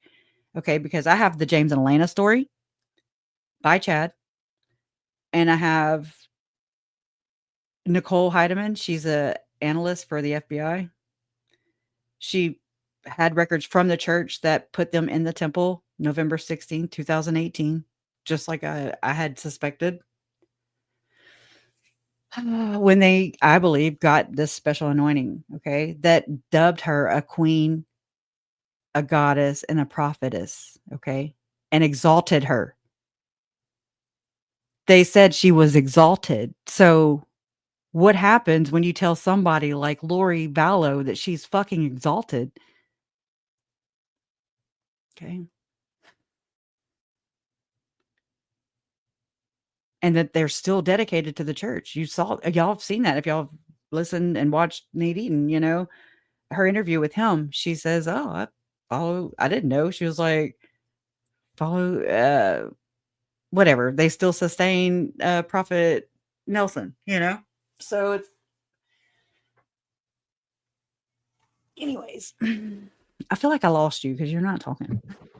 I'm here. Some feedback. I'm listening. I'm learning. Yeah. I'm here. It's just, it don't make sense to me. Like, No, it doesn't. Like, it doesn't make sense how the church ignores the problems it causes. Ignores all of the noise that's caused by Chad and Lori and Tim Ballard. I think that's denies it, and not just ignores it, but denies it, like openly denies. We have nothing to do with this. Yeah, you do. Yeah, you fucking do. You have something to do with this, and you need to admit it. You need to acknowledge it, and you need to do something about it. And I'm going to keep reporting on my channel, and Kresha is going to keep reporting on her channel all of this shit until you do something about it. Yep. How's that? How's that? Yeah. Don't take the twat way of doing things, please. Like all your members who have attacked my family, you know, like they don't fight fair. Just know that. I'll never forget the Jesus card left in my damn living room that says the Church of Jesus Christ of Latter-day Saints on the back of it. And it said, "Hi, Kay," which is my middle name, which is what I signed up to their freaking website for in the beginning of this. "Hi, Kay. It's the missionaries. Hope all is well." What else did they say? Something about reach us at the number. I don't know. Give us a call. Give us a call. That's what it was. Give us a call. And I'll I give had you to. a call. We don't have a temple here, and I'm like, what the hell? You know, like it was inside my house. It wasn't at my door, taped to the door, and it slipped, you know, in the crack of the door. No, I have like my door opens inward, and I have a combo door. So I live in a trailer. So my front, it's a combo door. The screen door opens out. The front door opens in. So nobody was here. I was here by myself. I was sleeping. Jason went to bring the boys to go do a custody exchange with his ex. And so the next morning, whenever I went to the kitchen, I could see it almost in the kitchen, you know, like it was far away from the damn door. It's almost to my kitchen. So it was right in front of my recliner. And I was like, what is that? You know, I kind of spotted it and I was like, what the hell is that? And I picked it up and that's what I saw. And I was like, what? And it just, I don't know why I didn't call the police. I don't know why. I don't know why I was in here, you know, like, and it was kind of personal because that's the name I signed up to on the website when because I mean, I'm like, I need to read this Book of Mormon, you know, I was trying to figure out how Lori and Chad's, how their beliefs differ from the church, right? So I want to go look at both. And anyway, so that's what I'd signed up to, but so weird that I signed up under K is what I used. I used KAY. And I used my first my first married name, my first husband, that wedding, you know, that marriage. I used that last name. I don't know why I did that either. It's weird that I did, but so anyways, I was like, maybe it was for my mom, but the Kresha K is my name, and K, whatever. I'm not going to give you the other last name, but that's the name I used. And Taco Tuesday says somebody's drunk. Are you drunk? Am I drunk? Is somebody drunk? Taco Tuesday. Nope. Am I drunk? No. You offering? I quit drinking in 2018. It's a lot to have to explain. You know, I really get frustrated with myself, so I understand. My experience is my experience, though. You know, like it's a lot to unpack, and I've done it I started doing this in October of 2021, and I still have not unpacked it. You know, I've not had a Joe to help me make sense of it and to ask questions about it. I'm never going to stop talking about it, though. Will I sound drunk? Probably the worst as I get older. So, anyway, so let me go back to this part right here, and we're going to finish listening to this, and I'm going to show you something else. So what is the opposite of joy? Is it misery? Is it misery? Like I hate my life. This isn't going right. What am I doing here? Okay, Taco This Tuesday. has all gone awry. That's how I felt in my life. Like that's totally Lori. That is Lori. Yeah, Vallow I don't think anybody's questioning that. Okay. But it's like what they're saying. Okay. It's like, this is what they're talking about to feel the fire. What is a baptism of fire? And then Tylee dies and is burned, dismembered, and buried in Chad Daybell's backyard. That's the baptism of fire. Tylee went through it. Okay. Basically. That's one way to look at it. The other way to look at it is with rose-colored glasses and to be like, oh, this has nothing to do. This is religious. This is a belief. This is whatever. They're talking about it. They're gloating about it. And I'm going to prove it in just 1 minute. This is out of control and I can't handle this. And this is not how it was supposed to go. And this is not what I signed up for. Like I was thinking Oh, there's all the those date, things September and not 7th. being accountable, like you were saying, like not taking responsibility. Like Who in here has ever witnessed Lori Daybell accept accountability or take it or even talk about it? It's not in her wheelhouse. and I can't handle this. And this is not how it was supposed to go.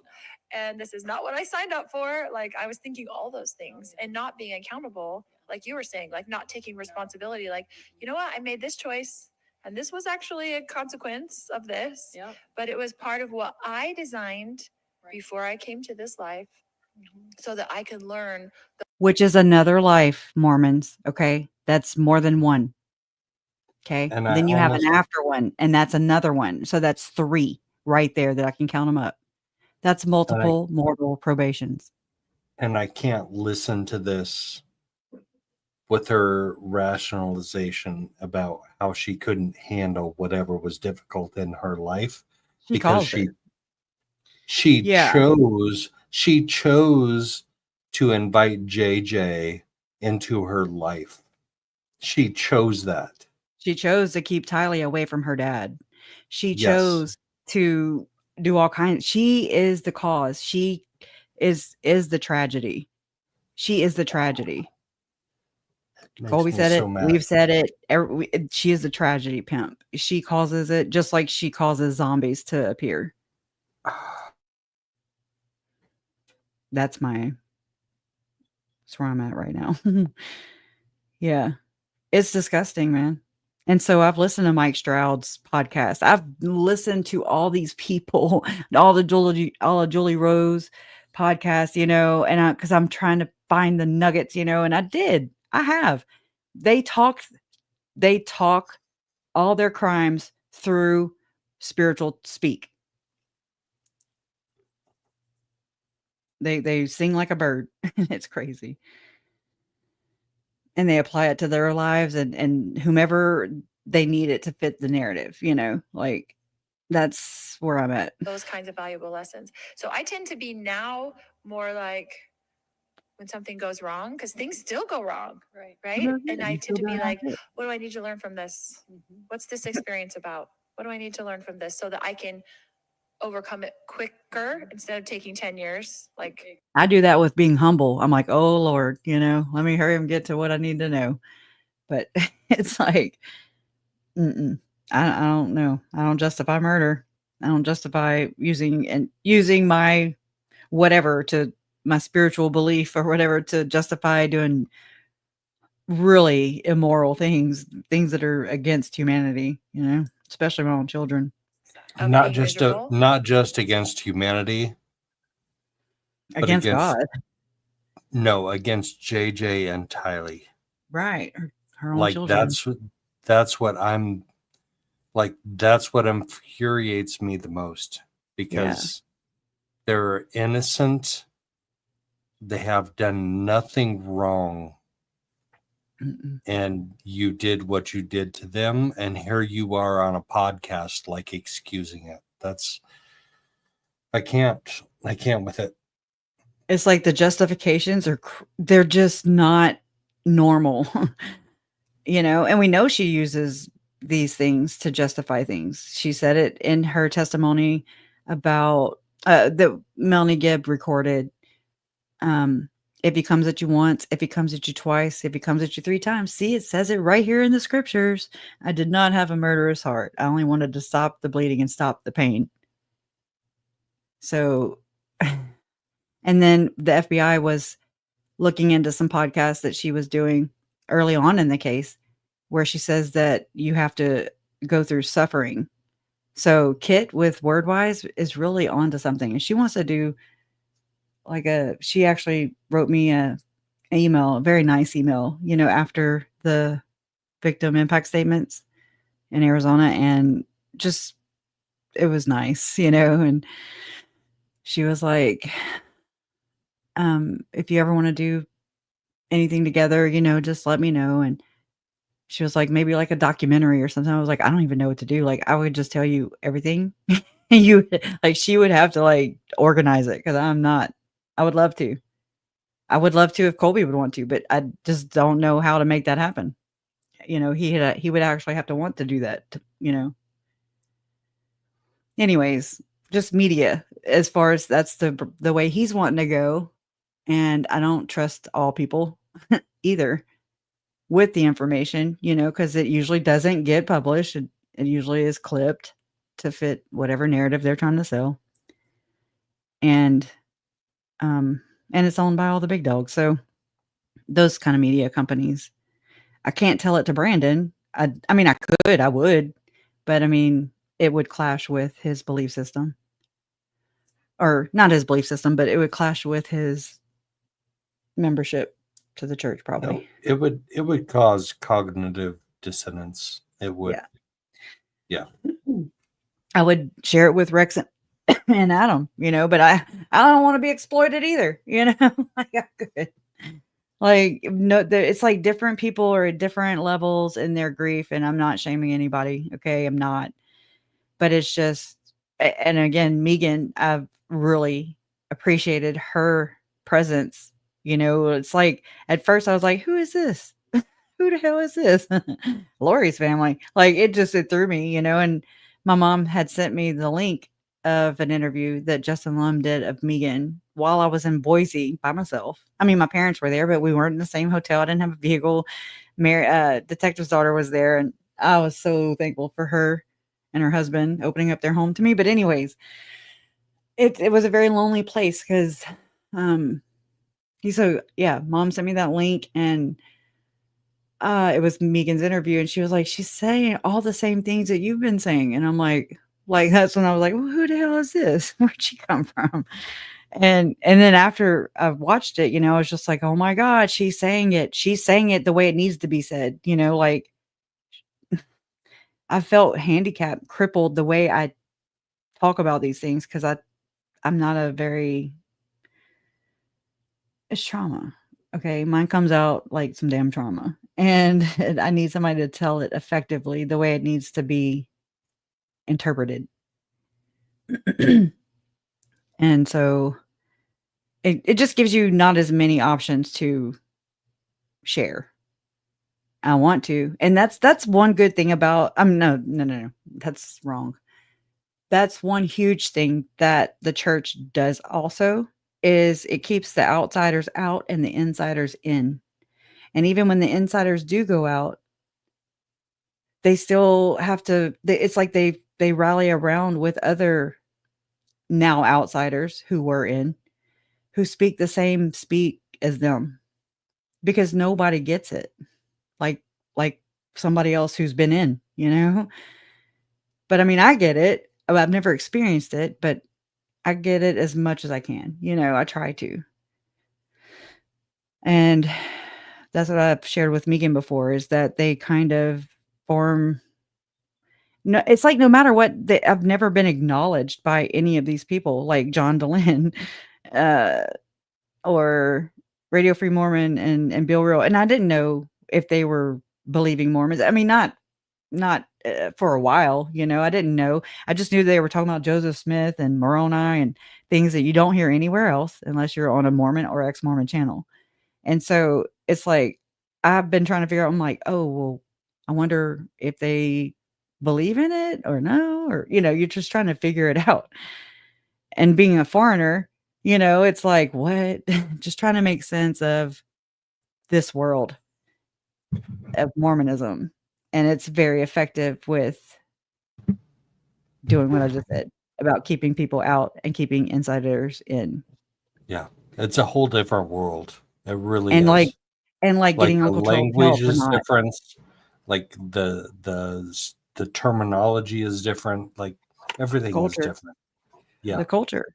And Yep. it was, I think it would have made the difference if somebody would have been versed in LDS or had an LDS background with Charles, like as a police officer. Well, he said that though. He said, "Are you LDS?" And Officer Rob said, "Yes." I don't think, but I still don't think it's like hard to make it make sense.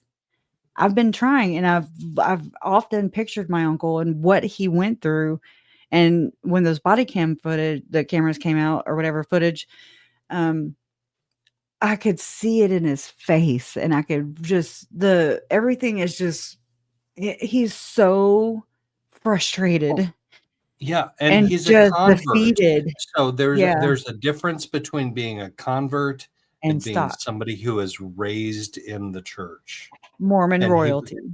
yes, exactly. And he was a convert. And Officer Rob said that she was LDS, but I don't know for a fact that she was like hardcore, I'm going to church every day LDS. You know what I mean? Yeah. But she Of course. tried. She did try. Like Officer Rob, like really tried. And Yeah, the she other did. officer that was at the hotel was Yeah. like, Oh, they don't let me in there in that place. I was like, right, me neither. Me exactly. neither, brother. Go to your tour at 10 o'clock. That's all he was worried about, But they actually wrote in their report, okay? Oh, I almost flipped my chair. Okay, they wrote in their report. Now, when Chandler they contacted Gilbert to seek out that mental health hold or whatever, the order and the protective orders.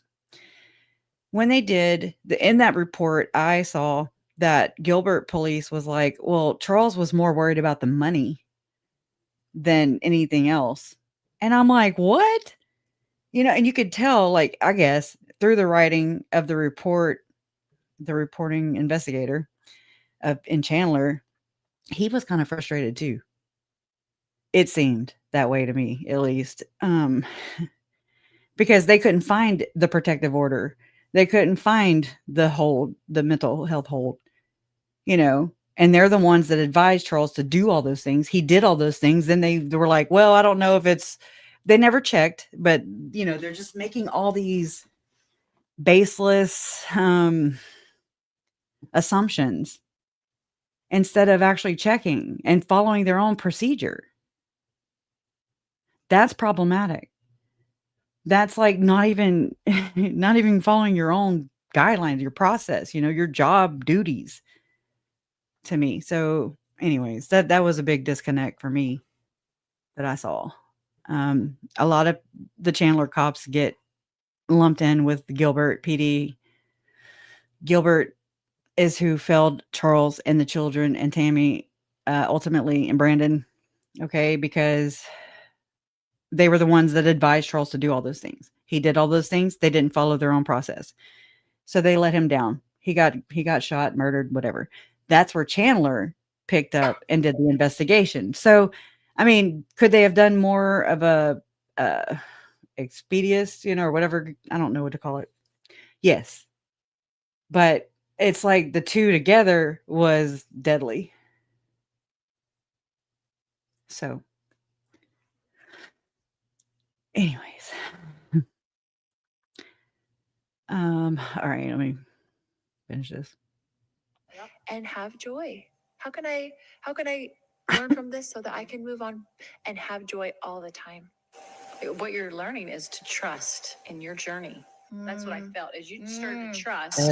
And I orchestrated this because before we were like, why does our life stink so badly? We must have done something really bad. Like, what is going on here? But then now that we have more light and understanding, we're thinking, oh, that was perfect. That's perfectly what I needed. Right, because you can look back. I can even look back at my ex-husband and think of all the misery like that he caused in my mind at the time, which I still have to say his point was to cause misery, but his job was to cause me misery. But I could have had joy that whole time. But I look back on it now and think that was exactly what I needed. Yeah. It was exactly what I needed because I needed to learn a lot of valuable lessons out of that. And when you are miserable, and you don't understand it, like we tend to blame God, right? Like, why did you do this to me? Why did you put me here? This is a horrible situation. And whether we put ourselves in that situation or not, the answer is the same. He's like, you designed this.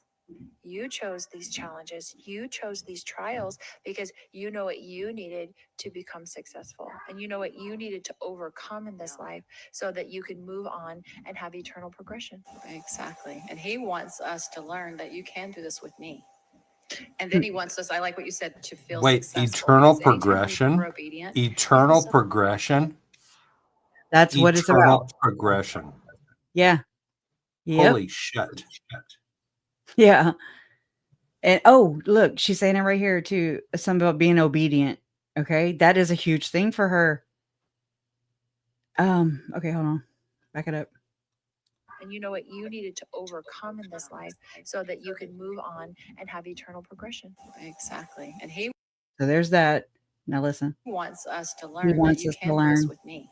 that you can do this with me. And And then he then wants us, I like what you said, to feel successful because anytime we were obedient, we feel so anytime we were obedient, me and Alex did everything, right, cops? We did everything you asked us to do. We were obedient. Wow. Mm. Yeah, definitely missing. Those cylinders are not firing. That's really deep. Worthiness, proving your worth, be temple worthy. Ugh. You have to like qualify to go to heaven. One of them. happy. There's something happy. Joy does come from obedience. There is Joy. There is joy in obedience. And I love that about Heavenly Father. I think, you know, you grow up as a member of the Church of Jesus Christ of Latter-day Saints, and you think Joy and obedience. you think it's so Yep, that's it. restrictive, right? Right? You I thought I pushed pause. Yeah. Joy and obedience is a huge LDS thing. Mm-hmm. Huge. Yeah. think your life, especially as a teenager, right? You think your life is so restrictive. You can't do Like your this, daughter? you can't do that, and you can't do this. But you learn over time that through that obedience comes that joy, because then you're not hard on yourself. And it's not even you, it's the dark ones who are It's not even you. It's the dark ones who are telling. telling you, oh, you messed that up. It's over for you. You're She did say that Satan has been chasing her since she was a little girl. I think she was an SRA victim. If, in my opinion, Jody Hildebrandt thinks she's the bride of Satan. So yes, that is an actual ritual. Okay, where you marry the beast. You know, I think it's all here. It reeks of it. You know, it's just. That's why I love the fact that I got that part in there about what Megan said, you know, in my victim impact statement. So at least she had to hear it, and her family had to hear it. done. You're done. You know, I told that to the 16-year-olds I was teaching, and I said, raise your That's scary. The 16-year-olds that she was teaching. That is flipping terrifying. hand if you feel like you've done something so wrong that it's over and you're done. And they all raised their hand. And there was like 22 of them. Oh my And they God. all raised their hand that they felt like at 16, they had already done something that's so wrong that they're done. And I explained to them the atonement and what it really meant. You don't even know what it means, hooker. Okay? That's that blood atonement stuff you're talking about. And what that he's paid for everything you've ever done or everything you're gonna do. Oh, And that all he wants you to do is say you're sorry and do better the next day. why don't you do that? She can't even do that. I would apologize if I were guilty. Remember that? Yeah. She don't get it. Move on, because those are experiences that you're having. And these kids did not understand that concept. Neither do you, though. Okay, so and like when she told Judge Boreski, you know, I'm being courteous to you. I'm being courteous. I'm like, bitch, no, you're not. You've never been. Yeah, I'm team B, team Boreski. Witnessed it with my own two eyes and heard it with my own two And they ears. were, you know, the perfectionism that we put on our kids today is really bad. Absolutely. It's hard for them.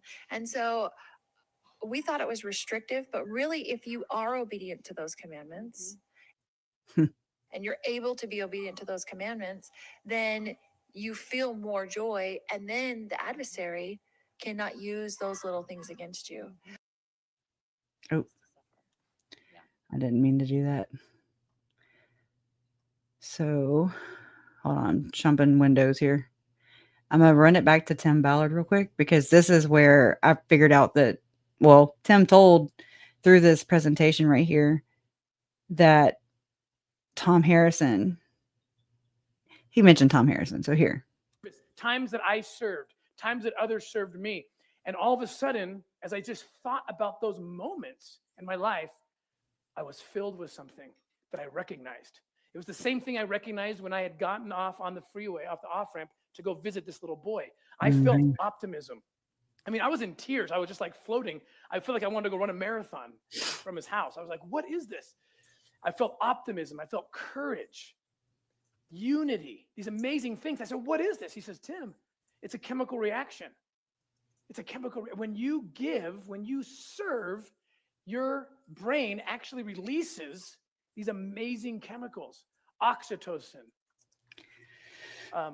dopamine, endorphins, serotonin. And it's what, and if you're a spiritual person like he is, he says, these are the chemicals God puts in your body that opens up the heavens, that helps you to get past the physical and into the spiritual. But whether you believe that or not, the reaction, the fruit of this is real. So I wanted to do my own research on it, and I found a brain specialist, one of the people that helps us heal the brain of children who have been traumatized. His name's Tom Harrison, and this is what he says, his research. The research is conclusive. Through ongoing acts of service, charity, thoughts of kindness, and gratitude, the brain releases a powerful cocktail of chemicals, which include oxytocin, endorphins, dopamine, and others. These chemicals, in turn, produce in the recipient positive benefits, which produce higher levels of achievement, increased creativity, positivity, optimism, and in unity. Why are these fruits so important? Because you can't teach these things. In your home, to your children, in your businesses, to your employees. Can you go to your employee and say, all right, be creative? I mean, you can say it. Be optimistic. Be a unifier. Be a team unity. You can say it all day long. But how do I do it? How do I be creative? How do I just do this? You do it by creating the environment in which service is prominent, is paramount. You encourage your people, your family, to serve others. This is why Tony Robbins is always saying the secret to living is giving. That's his life mantra. And that's why he gives so much, because he'll tell you, I receive way more than I give. I get all these amazing. Forgot about that.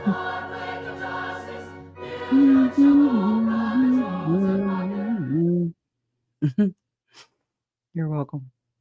All right. But it's that weird thing that Tim does, and it tells on them. Okay. And I mean, I can't look at a keyword search here. Like, I can't look up exactly where it is. I don't know. But in here, in this Tim Ballard telling the stories of modern day slavery and how we can learn from our past. That's interesting. I never read that part. Our past. What? Past lives? Anyways. But they talk about this chemical compound over and over and over and over again. Tim says by giving, that's how you receive all this dump in your brain. But on this one, they talk about adrenaline, and that's an interesting aspect to this, because we know Jim Caviezel peddles the whole adrenochrome thing. And I'm of the opinion, and it looks like to me, people like Lori, Chad, Tim, Jody, Ruby, David Hamlin, all these people, they project everything. Melanie Boudreaux, all of it. Whatever they're accusing you of, or I don't know what to say. It's like, so Tim and Jim, allegedly, like they will project their own desires, but they're painting it as if that's what the bad guys want, you know? But then they pose as these heroes, but they're not. They're actually the bad guys. It's it's very inverted, and it's very effective, obviously. Anyway, I don't know if we want to do this. Instruct Yeah, that. those are things. This is Tom Harrison of Visions of Glory, and Ken Krogh and Tim Ballard in a podcast Angle this. on Eternal How Core. can I present something useful information? And just know, Spear Fund was created by Ken Krogh and Tim Ballard partnership. Okay. And then we have Ken Krogh was on the board of directors for O.U.R. Right here. Let's see. Board of directors, Ken Krogh. Let's see. Visions. This is Visions of a Glorious Thread. The Krogh, Meldrum, Harrison, Hildebrandt, Daybell, Rowe, Russin, Ballard connection. Not to mention their sister organizations, O.U.R., Eternal Core, Liberty 89, Visions of Glory, AVAL, Preparing a People, Firm, and CNF. Children Need Families, Adoption, Mediumship, I'll call it. And so this somebody put this together on Reddit. I want to say Devil's Ravioli and oh my God. I can't think of the other name. It'll come to me. And I thank God for their work. Okay. And so it says on 9/29/2023, Tim Ballard shared a short clip on Twitter from a O.U.R radio live stream. That's a Mormon, an active Mormon, a faithful Mormon. I got Chino Blanco. Here it is. Here's the name. I'm sorry. Chino Blanco. Okay. So O.U.R radio, they're Mormon. Okay. Pro-Mormon. Cardin Ellis has taken significant time hunting down statements from those around Tim to address the current scandal. Cardin, in the live stream, shared a statement made to him by Ken Krogh in defense of Tim Ballard. Now, I don't see it. I don't know if it's still there. Let me see if it'll open up. Yep. Okay. That is ginormous. Let's back that down a little bit. Not that old yet. Spear Fund. I found him to be a very transparent and ethical person. Whenever I call, he answers questions. He tells me what he can say, what he can't say, but I see him doing his absolute due diligence and his best to try and speak as honestly as he can. And he has said, look, I've put my name on 2 major companies that I've started, and feel free to use the word 100%. I think these are 100% false. And he says, you can even say the phrase, so help me God, right? He is so convinced that these claims are false that he's put his name on it. And we're going to get into some of these things he's been able to debunk for me, and also some of these things he's been able to confirm for me. But he said something else interesting. And he says, I understand that I am now intimately tied to this. I'm paraphrasing, but he said, let me tell you, I would be the first one. He says, I've been fighting this for 2 months now. He said, I've been fighting this for a while. And he said, let me tell you, I would be the first one to burn it down if I thought it was true. So that's what Ken Krogh told, I forget his name, Cardin Ellis, or I think that's his name. Anyways, yeah, Cardin Ellis.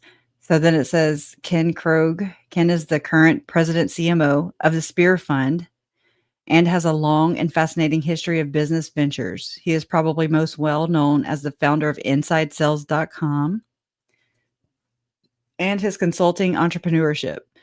He is a member in good standing and has consulted for the church in a number of capacities. Ken was also the head of O.U.R social media back in 2016. He suffered a significant head injury in a car accident in 2015. I'm thinking TBI, traumatic brain injury. I don't know. This moment seems to be a significant turning point in his life. As recently as 2019, his calling in the church was to manage social media for 30 Utah YSA stakes. Yeah. In addition to his consulting, he was consulted for the church on a number of occasions. Ken is on the board of Liberty 89, which is another one of these NPOs of Liberty 89. That's what with Elder Ballard. Okay. And it says with Brett, I'm sorry. Let me hush. Ken is on the board of Liberty 89 with Brad Brower, the son-in-law of Elder Ballard, and it's a media company founded by Tim Ballard. I'm sorry, y'all. So that's clear. Founder of Inside Sales. This is Ken Krogh right here. Board of John Moreland, founder of Avetta.com, founder of Brower Financials. This is Brad Brower. This is Elder Ballard's son-in-law. This is Elder Ballard's daughter. And then, so Liberty 89 was registered in August of 2016. From the recent publishing of the 75 pages of investigative documents, which you can go read on O.U.R, we learned of a meeting held at Thanksgiving Point between Sherston Stockwell, O.U.R, she's with O.U.R, Tim Ballard of O.U.R, Ken Krogh, Tom Harrison, and Hugh Vail. Okay, so this is August 2016. And I'm going to read this, and then I'm going to take you somewhere else real quick. So it says Liberty. Let me go to another thing. Maybe it'll be clearer. Liberty 89, Elder Ballard. This is from the documents. Sherston said Tim took her to a meeting in her official O.U.R work capacity to meet with people at Thanksgiving Point. The people at the meeting included Tom Harrison, Ken Krogh, Hugh Vail, Tim Ballard. Sherston said they claimed to have visions and special intelligence of the second coming. Sherston said that because she had shared some spiritual things and Tim found out about it, he, meaning Tim, could share with her the more secret things that I'm involved in, meaning that Tim's involved in. I don't know why they did. Whoever wrote this is not a good writer, writing a report. Just saying, it's very confusing.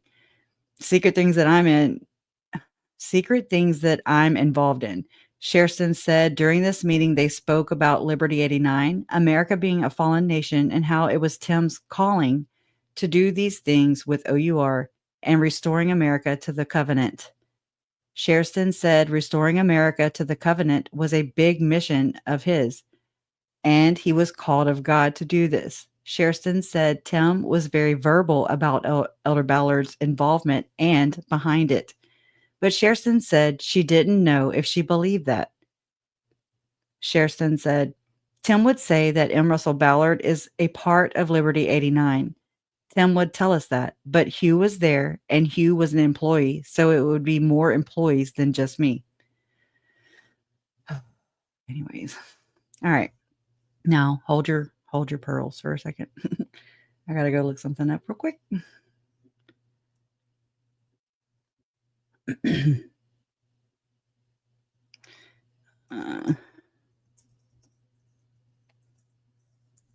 Okay.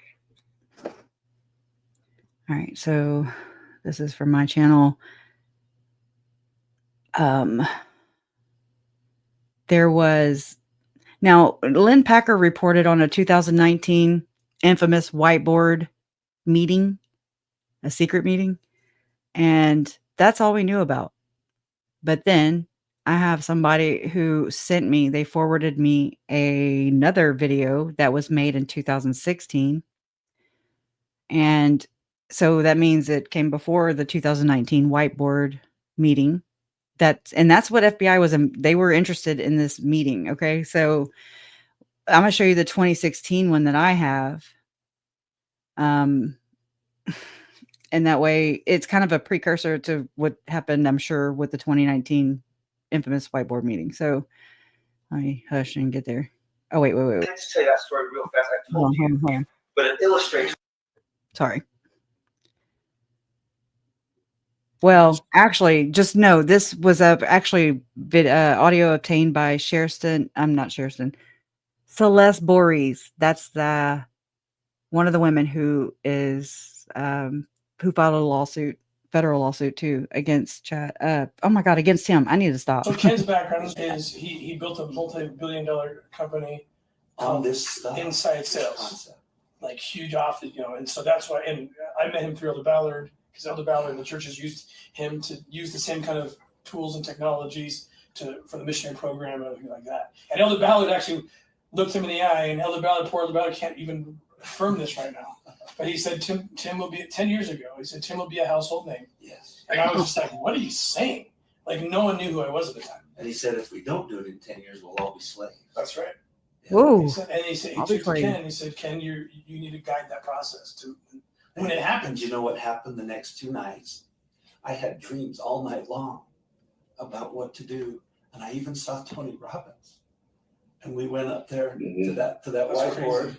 And we made a 2-story high whiteboard, and we circled all the best places, and we circled the biggest name of all would be Tony Robbins. This is before we knew him or he knew us. We didn't even know. And the Lord had our back. I didn't do anything about that other than highlight what he showed. Well, I remember Elder Ballard, he said, okay, well, Tony it is. Yes. Okay, well, how do we get to him? Yes. And Elder Ballard said, don't let the Lord take care of that. And he did. Within 6 months, Tony Robbins calls me. Bizarre. And already firmly committed, and that's where we're going, you guys. So Young Single Adult Project.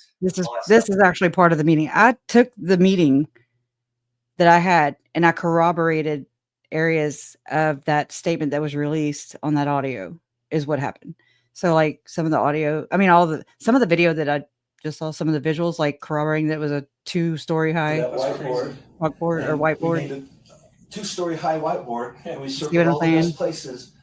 And then I also have them making a list. Everybody's interested in a list, right? Well, here you go. It includes the Clinton Foundation. It includes Carlos Slim, who's he was the richest man on the planet until recently Elon Musk took the position. Either way, they all hang out with the Rothschilds and stuff.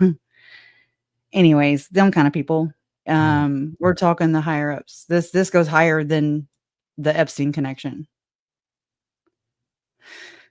In my opinion, it looks like a big, huge conspiracy that's been going on for a very long time, especially with the special intelligence of the quote unquote second coming that Lori actually told to my uncle's face and threatened him with her exaltation status or title. And that's what this is. It's them trying to usher in what is the biggest conspiracy of all time, and that's the New World Order. And so there's that.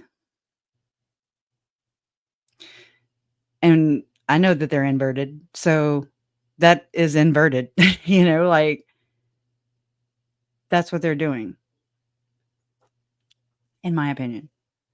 So here's the rest of I included a little clip of the whiteboard meeting. Biggest name of all would be Tony Robbins. This is before we knew him or he knew us. We didn't even know. So look, there's a Lexi Walker. I can't read that. Brent Bear, Tony Robbins, Glenn Beck, Cascade, Montel Williams, Alex Boyer, Adam LaRoche, Jenna Elfman, Scientologist, John Travolta, Terry Crews, Kelly Preston, Elizabeth Smart, Brooke White,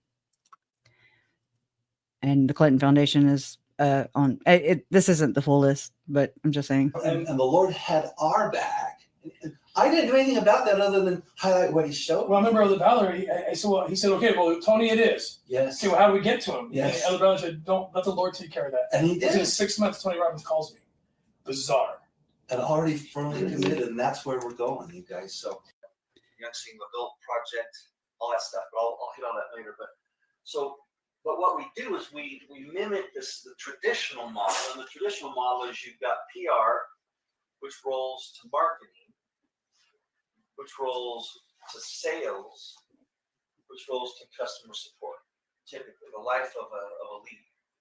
Well, here, this becomes social media, and now this is digital media. This goes to them contacting creators, in my opinion. Virtual media.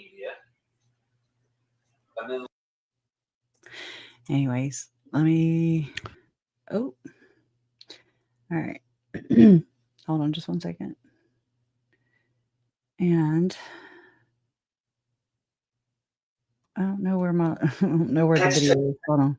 Okay, yeah, I broke it into like different parts. that story real fast. I told you, but it illustrates what we're doing here. So about 3 years ago, this is something else that's cool. In 2009, we formed the Do Good Foundation. Shocker. And you've given back. And you've tagged yourself to this brand. And now you appear on the Google search for Tony Robbins and on the name of his biggest book. So you got 2 rivers of traffic flowing. You with me? And then you mention your book in the same article. So now you drive traffic from his flow to yours. And the thing just starts to go crazy. So here's an example. And this is how we have to think. So I wanted to do an article about Twitter. Because for years, I badmouthed Twitter because I thought it was a joke. But I noticed something really cool. When I wrote an article on Forbes, I had about 37,000 followers on Twitter at that point, and I had just been doing it as a hobby to see is there any value at all. But every single time I wrote an article, I would send it out to my followers, and I would ask them to comment and to share. And I would usually ask a question. And all of a sudden, as soon as I did this, I'd get this massive surge of traffic just out of nowhere. Mm-hmm. And what I found is on Forbes, there's a thing called the most popular algorithm. And it's the top 25. See, we have to be good at doing this on every digital outlet we go to. The top 25 articles of the day. And so there's 1,000 authors on Forbes, but very few ever make it to most popular. This is like when you trended to number 3 on Amazon. That was a big deal. But if we could find ways to keep traffic flowing to your book, you could trend that way for months and years instead of just a little surge. This is the key. So I decided I was going to write an article about Twitter. I went out to the Google Keyword Planner tool and I said, what are the top keywords about Twitter? And here's what I found. Twitter tips, Twitter tools, Twitter best practices. Anyway, so I have 4 different parts of this 2-hour long secret whiteboard meeting. But this is going to bring it even more together. Okay. Now this is Lynn Packer talking about M. Russell Ballard's business deals, his business ventures. But hear it. Connection with the infamous public company. A spokesman told me the old Dynapack that was publicly traded over the counter went bankrupt. He said the new current Dynapack is privately held. Ballard's involvement with penny stock promoters continued even after being made an apostle. His biography refers to Stephen Studdert, seen here with Ballard. Studdert was highly experienced in politics and business. He served on the White House staff as an advisor to United States Presidents Ronald Reagan, Gerald Ford, and George H.W. Bush. Studdert and Ballard served together on Utah's 1996 Statehood Centennial Commission. In an interview with This People magazine, Ballard talked about Studdert. The article said, Elder Russell Ballard, a personal friend of Studdert, said wealth can be a terrible snare in life or a way to bless others. Steve is not a rich man, but I think his great wealth is his time given to his community. Some of Studdert's penny stock ventures, Phonics Corp. Phonics lost more than $100 million while its founders became wealthy. Canyon Gold, Defense Technology, and KLS Enviro Resources. Studdert was CEO of KLS Enviro. Ballard Investment Company acquired as many as 1.6 million shares in Studdert's company. Zions Bank $710,000 loan may have been involved with the investment. SEC filings indicate Russell Ballard's son, Craig, and son-in-law, Brad Brower, participated in the investment. No. Another Ballard penny stock investment after becoming a general authority, the Biomeridian electrodiagnostic device tests galvanic skin resistance to an applied electrical current. It purportedly detects energy imbalances. They're often used to recommend vitamins, nutritional supplements to treat supposed ailments. The website Quackwatch calls it a scam. Scientologists use a similar device called an e-meter that operators use to supposedly detect whether a person has been relieved of spiritual impediments of past experiences. So M. Russell Ballard is responsible for financially backing this thing, which Scientologists use to determine whether or not people have body thetans, I guess. I don't know. I'm not Scientologist. I don't follow it enough to know. But it's just interesting because it measures or determines a person's impediments. You see what I'm saying? It's the same kind of lens. Chad viewed my family and Tammy, whether or not they had light or darkness, using a pendulum. Joseph Smith, he used dowsing rods, seer stones. Anyway, same concept in my opinion. The biomeridian explain this again. electrodiagnostic device participated in the investment. Okay.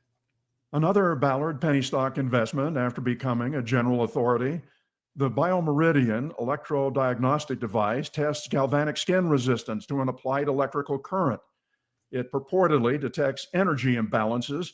They're often used to recommend vitamins, nutritional supplements to treat supposed ailments. The website Quackwatch calls it a scam.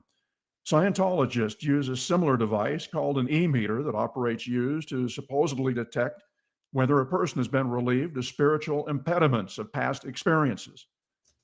Ballard-related entities made loans and acquired 200,000 shares. By 2000, Ballard Investments owned 1.9 million shares. We're going to watch the rest of it. Biomeridian stock was delisted in 2003. The share price was at a fraction of a cent. I already mentioned that Ballard's involvement with his mentor Kay Stoker's Alda Gold and Latico mining companies extended well into his tenure as an LDS general authority. In turn, Ballard may have become a mentor to his son-in-law, who became a penny stock entrepreneur. Son-in-law Brad Brower was chairman of the penny stock company Prime Resources Corp., which provided long-distance discount services before undergoing several mergers and name changes. My previous reports detailed Brad Brower's connections with his father-in-law's business partner, Tim Ballard. Brower was reportedly Russell Ballard's go-between with regard to Tim Ballard's book publishing and movie-making ventures, which began under the auspices of the Utah company Liberty 89.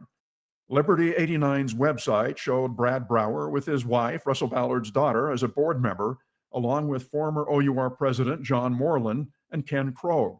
It also shows Hugh Vail as a team member and Utah Attorney General Sean Reyes as a course instructor. Goes the guitar It's and all been kinds in of the things.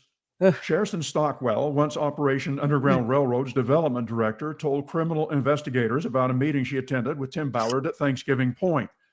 The meeting was attended by two Liberty 89 principals, Ken Krogh and Hugh Vail, plus Tom Harrison, who purportedly believes Tim Ballard is a prophet. Stockwell told investigators they claim to have visions and special intelligence of the second coming. Tim Ballard was called by God to restore America to the covenant.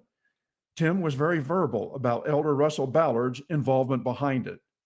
The same Ken Krogh, who served with Brad Brower on the Liberty 89 board, became an executive for Tim Ballard's Spear Fund after Tim was forced to resign from O.U.R. Also, Krogh is reportedly very close with Russell Ballard, besides his connection with Brad Brower. Wrapping up, and this will take a few minutes, did becoming a full-time church employee turn Russell Ballard into a good businessman? Russell Ballard became Mormonism's main marketing man by way of its missionary program. He oversaw the deployment of advertising and public relations messaging to spread the gospel message and to influence the public's perception of Mormonism. A lot of it was about logos, catchphrases, and branding. Missionaries were being rejected because of what Ballard saw as myths about Mormonism. He helped move the church's PR program, its public affairs department, under the missionary program. There he would direct major multi-million-dollar PR initiatives to combat what he said in an ABC interview, the public's misconceptions about Mormonism. We want to be understood and not misunderstood. And people are defining us in the wrong way. They're defining us without having the facts. How do you feel you're being defined? Oh, I think we get defined as polygamous still. We get defined as being discriminatory against blacks still. Ballard was one of the church's masterminds behind its support of California's Proposition 8 to ban gay marriage. It's my hope that you will engage, Elder Ballard said. It's my hope that you will go viral in support. The anti-gay marriage position became a PR disaster. The millions spent worsened its image. Ballard bungled 3 multi-million-dollar PR campaigns, much like he bungled his penny stock ventures. They not only failed to improve public perception of Mormonism, they reinforced the use of the terms Mormon and LDS that he later decided was part of the problem. Oh, Lord. Ballard helped lead the PR and rebranding campaign to eliminate the use of the nicknames Mormon and LDS. The $1 million-plus crusade came after church president Russell Nelson announced the nicknames offend God. He emphasized that we need to use the correct name of the church. He says that if we use nicknames like Mormon, it's a major victory for Satan. President Nelson and Ballard wanted members, media, and others to use the faith's full name, the Church of Jesus Christ of Latter-day Saints. So after Ballard's 3 major image campaigns, followed by promoting use of the church's full name while discouraging use of the nicknames, how was it working out? 5 years after promoting the church's full name, a 2023 Pew Research poll shows Americans have a far more positive view of Jews, Catholics, and mainline Protestants than of Latter-day Saints. Latter-day Saints had the lowest favorability of any religious group and the second highest unfavorability, behind only evangelicals. The very least known of Ballard's public relations disasters was a feature film about Jesus that cost the church millions of dollars to produce. The Jesus As I movie. reported in a May YouTube video, it's the least known because other church leaders thought the director's cut was so bad, Gordon they canceled Bowen. the movie's release. Gordon Bowen But Russell handled Ballard's this, by the way. So it was like how much money? I forget, $10 or $20 million movie that got shit canned basically because it was horrible. Gordon Bowen was behind that deal. Is it a big snuff film? Is really what I want to ask. It's really what I believe it could be. Anyways. Greatest PR catastrophe began playing out shortly before his death and will continue for months, perhaps years to come, as more surfaces about his relationship with accused swindler and accused sex offender Tim Ballard. All right. I know it's a drive for a lot of people, and they're like, but he's so informative to me. Joe, did I put you to sleep, dude? You did. I'm asleep. I'm gone. Oh, there I am. There you I'm are. like, you portaled me right the hell on out, huh? So, yeah. I'm sorry I put you to sleep. It's only been 4 hours, but there's so much. connections. Yeah, there's so much to unpack. I know. It's very overwhelming. Hold on. I forgot I needed to pull this up. Hold on. I had it pulled up. I forgot to share it. And this was something that Tim Ballard and Scientologist Marisol Nichols posted right after the sex scandal was public. And this was Tim and Marisol basically trying to justify the couple's ruse, is what it's called. The couple's ruse. A tactic used by Tim. Listen, this ain't sex trafficking. I don't know what is. No. It's the Mormon version. Oh my gosh, we know you. Your movie's coming in 3 weeks. I'm just telling you the truth. No. It's like people are like, oh my gosh, we know you. Your movie's coming in 3 weeks. I'm just telling you, Argentina, Chile, everywhere I go, and this is not me like ringing a bell or I'm just telling you the truth. No. It's like people are like, oh my gosh, we know you. Your movie's coming in 3 weeks. Like, how? How do you know? I mean, social media, it's just kind of grassroots. Like people like me want to watch this movie. Yeah. It's crazy. I was blown. I think my biggest People like me want to watch this movie. What the what? It's all People about like- the Benjamin man. Oh my God. He made a lot of money. I mean, people made a lot of money off this movie. And just also know that M. Russell Ballard has some really questionable connections, or he had them. He's no longer here. To Disney World, Disney, Art Linkletter being one. Bob Hope is, of course, I don't think he's affiliated with Disney World. He's more affiliated with the underworld now. Just kidding. But Bob Hope, that's another one that I've seen in some SRA horror stories. Yeah. I don't even know if this is the right one. They took it down though, is what I'm saying. Like I happened to capture it and because I was reacting to it, and I've actually refined it to where I removed myself. Like you can't hear me reacting to it, in one version. Because I'm like, oh my God, I didn't realize they took it down. They do these kind of things, this is what happens.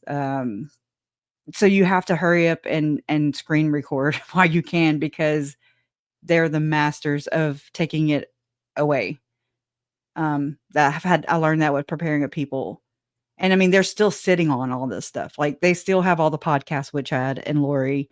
And I mean, besides the few that have trickled out either by media or, by just people finding it on the internet or by trial, But anyways, and that's the difference, like they get to sit there and just sit on things and be quiet and omit and stay silent and stay complicit and be part of the problem while we were scouring everywhere looking for Tylee and JJ. Where are the kids? Where are the kids? Where are the kids? And all these assholes, even this anti-trafficker here, expert who goes into these countries and rescues imaginary kids on his own.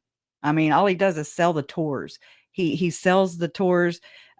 He made them tours, by packaging it like this, like packaging it to where, okay, we're going to do this sting tomorrow.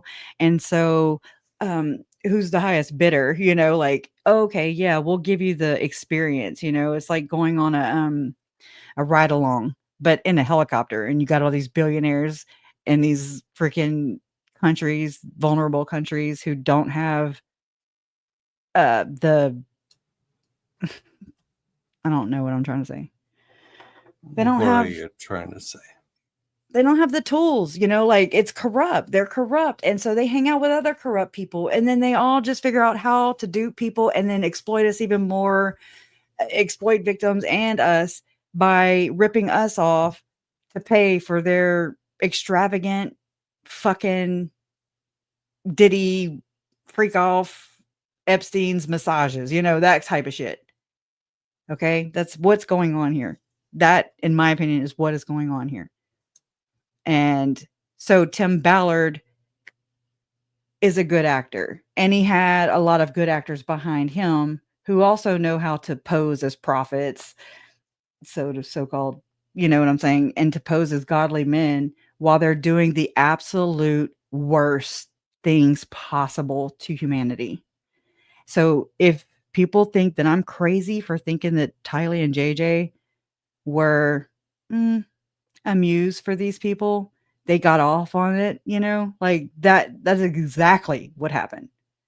And it's exactly what happened to a lot of other children who, I don't know, it's never discovered that there's a ring behind them. I don't know. I really don't. I believe Delphi is one of these. I believe John Bonet is one of these. I believe a lot of Tylee and JJ are these.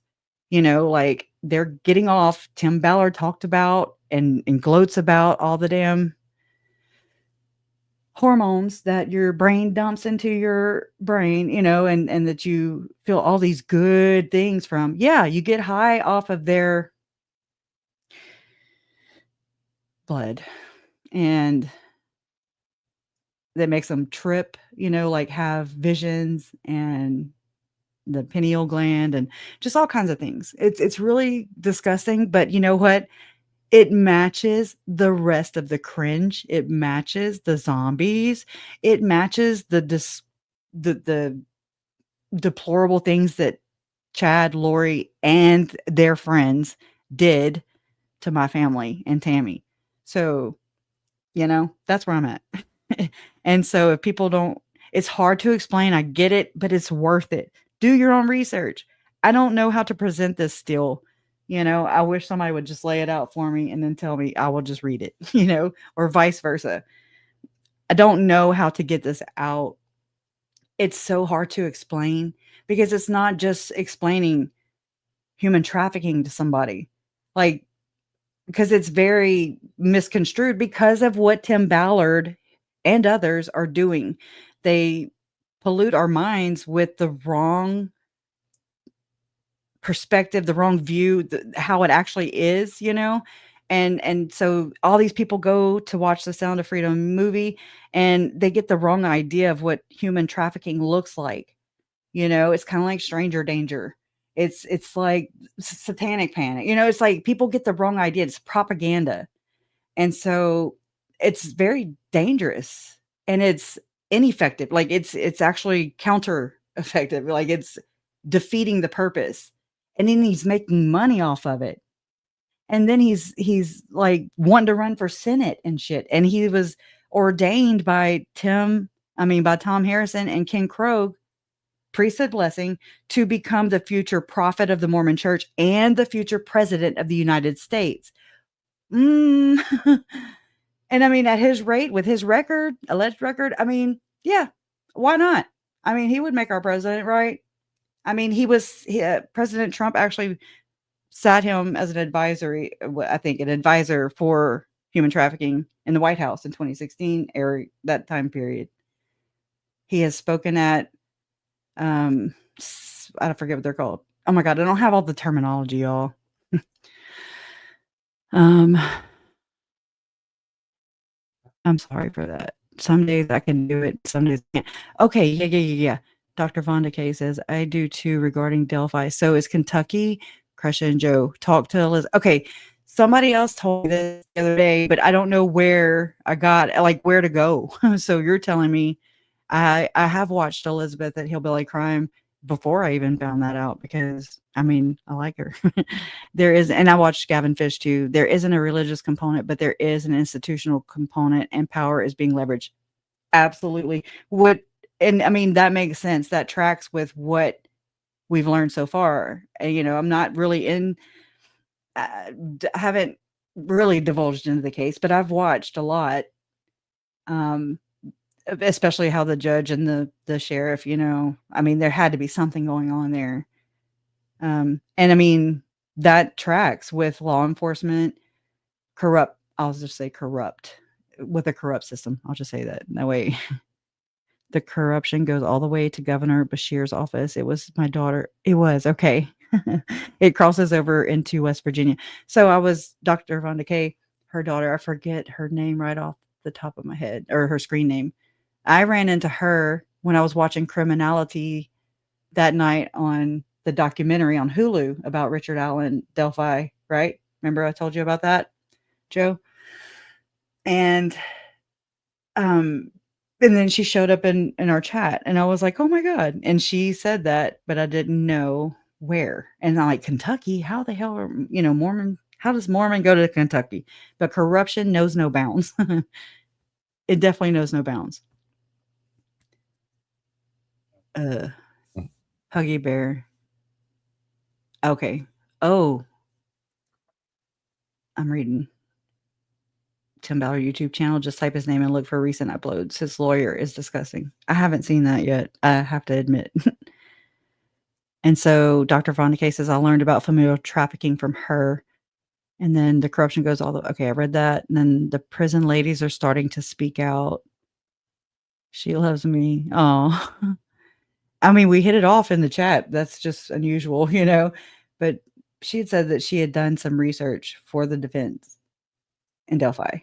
And I believe that people, for whatever, I'm just saying, I'm not against people who would do that. Even in our case, like, I don't want corruption. I want them I wanted them to face a fair trial so we don't have to continue doing this stuff. And Delphi or of the like, if there are cases out there where people are wrongly convicted. It happens. We don't get it right, all the time. So it's like, these do happen. I've kept up enough with that case in Delphi. I don't know it like the back of my hand, but it reeks of corruption. There's also some cases down here in my town that I'm a little too close to that it mirrors the same thing, like the same tactics, the same cover-ups, the same corruption. And I have to imagine that's 1, 2, 3. That's 3, 4 cases right off the top of my head. And I mean, there's more, but it's like this has to be a bigger problem. And so if people don't believe in satanic ritual abuse, that's fine. It's just a keyword. It's a buzzword that they labeled it. I don't want to discredit victims who look at themselves as SRA victims, or survivors. Like, I'm not trying to discredit anybody or confuse anybody by changing labels and stuff, but it's like a corruption abuse. It's like child corruption abuse. I don't know what else. I mean, because that's not religious. It's not hypothetical. It's not a belief. It's actual corruption is provable. Anyways, it's just horrendous, extreme child abuse is what it is. And they labeled it. That's how nasty they are. And they fight against it, and they tell people they're liars, and they dismiss them, they minimize them, they shut them out, they shut them up. And it's gross. Well, tell her I love her too. I appreciate it. And I appreciate you and your daughter and people like that. People like you. We need more people like you. And Joe, we need you. What? What? And I know we need to go. I'm hot. I just don't know how to put this together. And all I can do is try, right? That's why God made it tomorrow, is what my mama always told me. Oh my God. And thank God for that. Perfect. That's perfect. Perfect. Love that. Yeah. So I appreciate everybody being here and trying to follow how my brain works. It's crazy, I tell you. And Joe, for the commentary and the questions and all that, everything that you bring, you bring your genuineness, and I love that about you. I do. I am me and you are you, and we will be us together. Yeah. Daisy Jade, no, but I'm typing that now so I can look at it whenever I'm off here, because I'm telling you, that is the substance behind all of this. I mean, there's all the other things like, the abuse, I guess, to spread the seed of Satan. I don't know if I had to put it one way. But to keep the chaos and the misery, and just to keep the dark side. If again, another way to just kind of frame it. To corrupt, to infiltrate, as Tim Ballard loves to say, infiltrate humanity. It's like there's different ways of going about it, and it's rampant, and they're all protected, and we're not. Our children are not. They go where our children are. They go where the vulnerable people are. They're on disaster. When disasters happen, which, I mean, there's speculation out there that they even calls those. So I'm just throwing that out there. This is not crazy anymore. Like 20 years ago, 30 years ago, before that, yeah, you're tinfoil hat wearer. Like that is such a conspiracy theory. But not anymore. I mean, I saw aliens this year. I saw fog, this mystery fog that kind of hung over everybody and made people sick.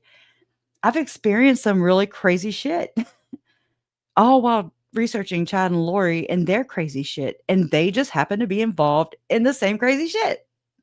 Imagine that. I know. Imagine that. It's crazy. I run on all time. I run on sometime. My mom's like, I don't know. She said the only time you were on time was your due date. She should have had me in damn Australia. That's so funny. That's so funny. Shrimp on the bobby. All right. All right, guys. We will catch you on the flip side. I'll catch you on the flip side, Kresha. It was real. It was fun, but it wasn't real fun. I'm just kidding. For a little bit it was. It was. Yeah. As fun as corruption can be. Okay. All right. Bye. See you guys.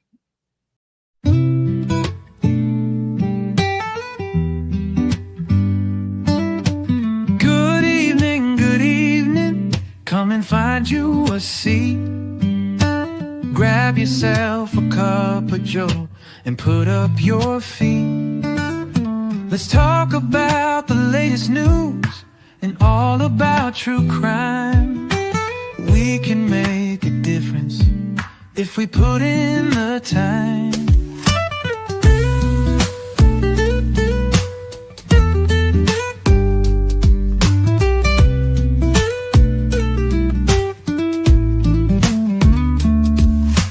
Good evening, come and find you a seat. Grab yourself a cup of Joe and put up your feet. Let's talk about the latest news and all about true crime. We can make a difference if we put in the time.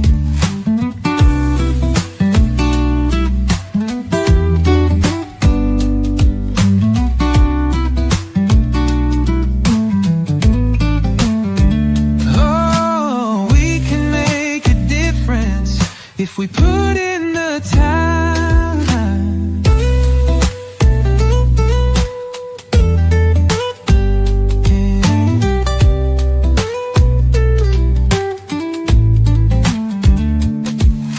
Good evening, come and find you a seat.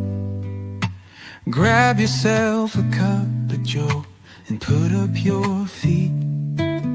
Let's talk about the latest news and all about true crime.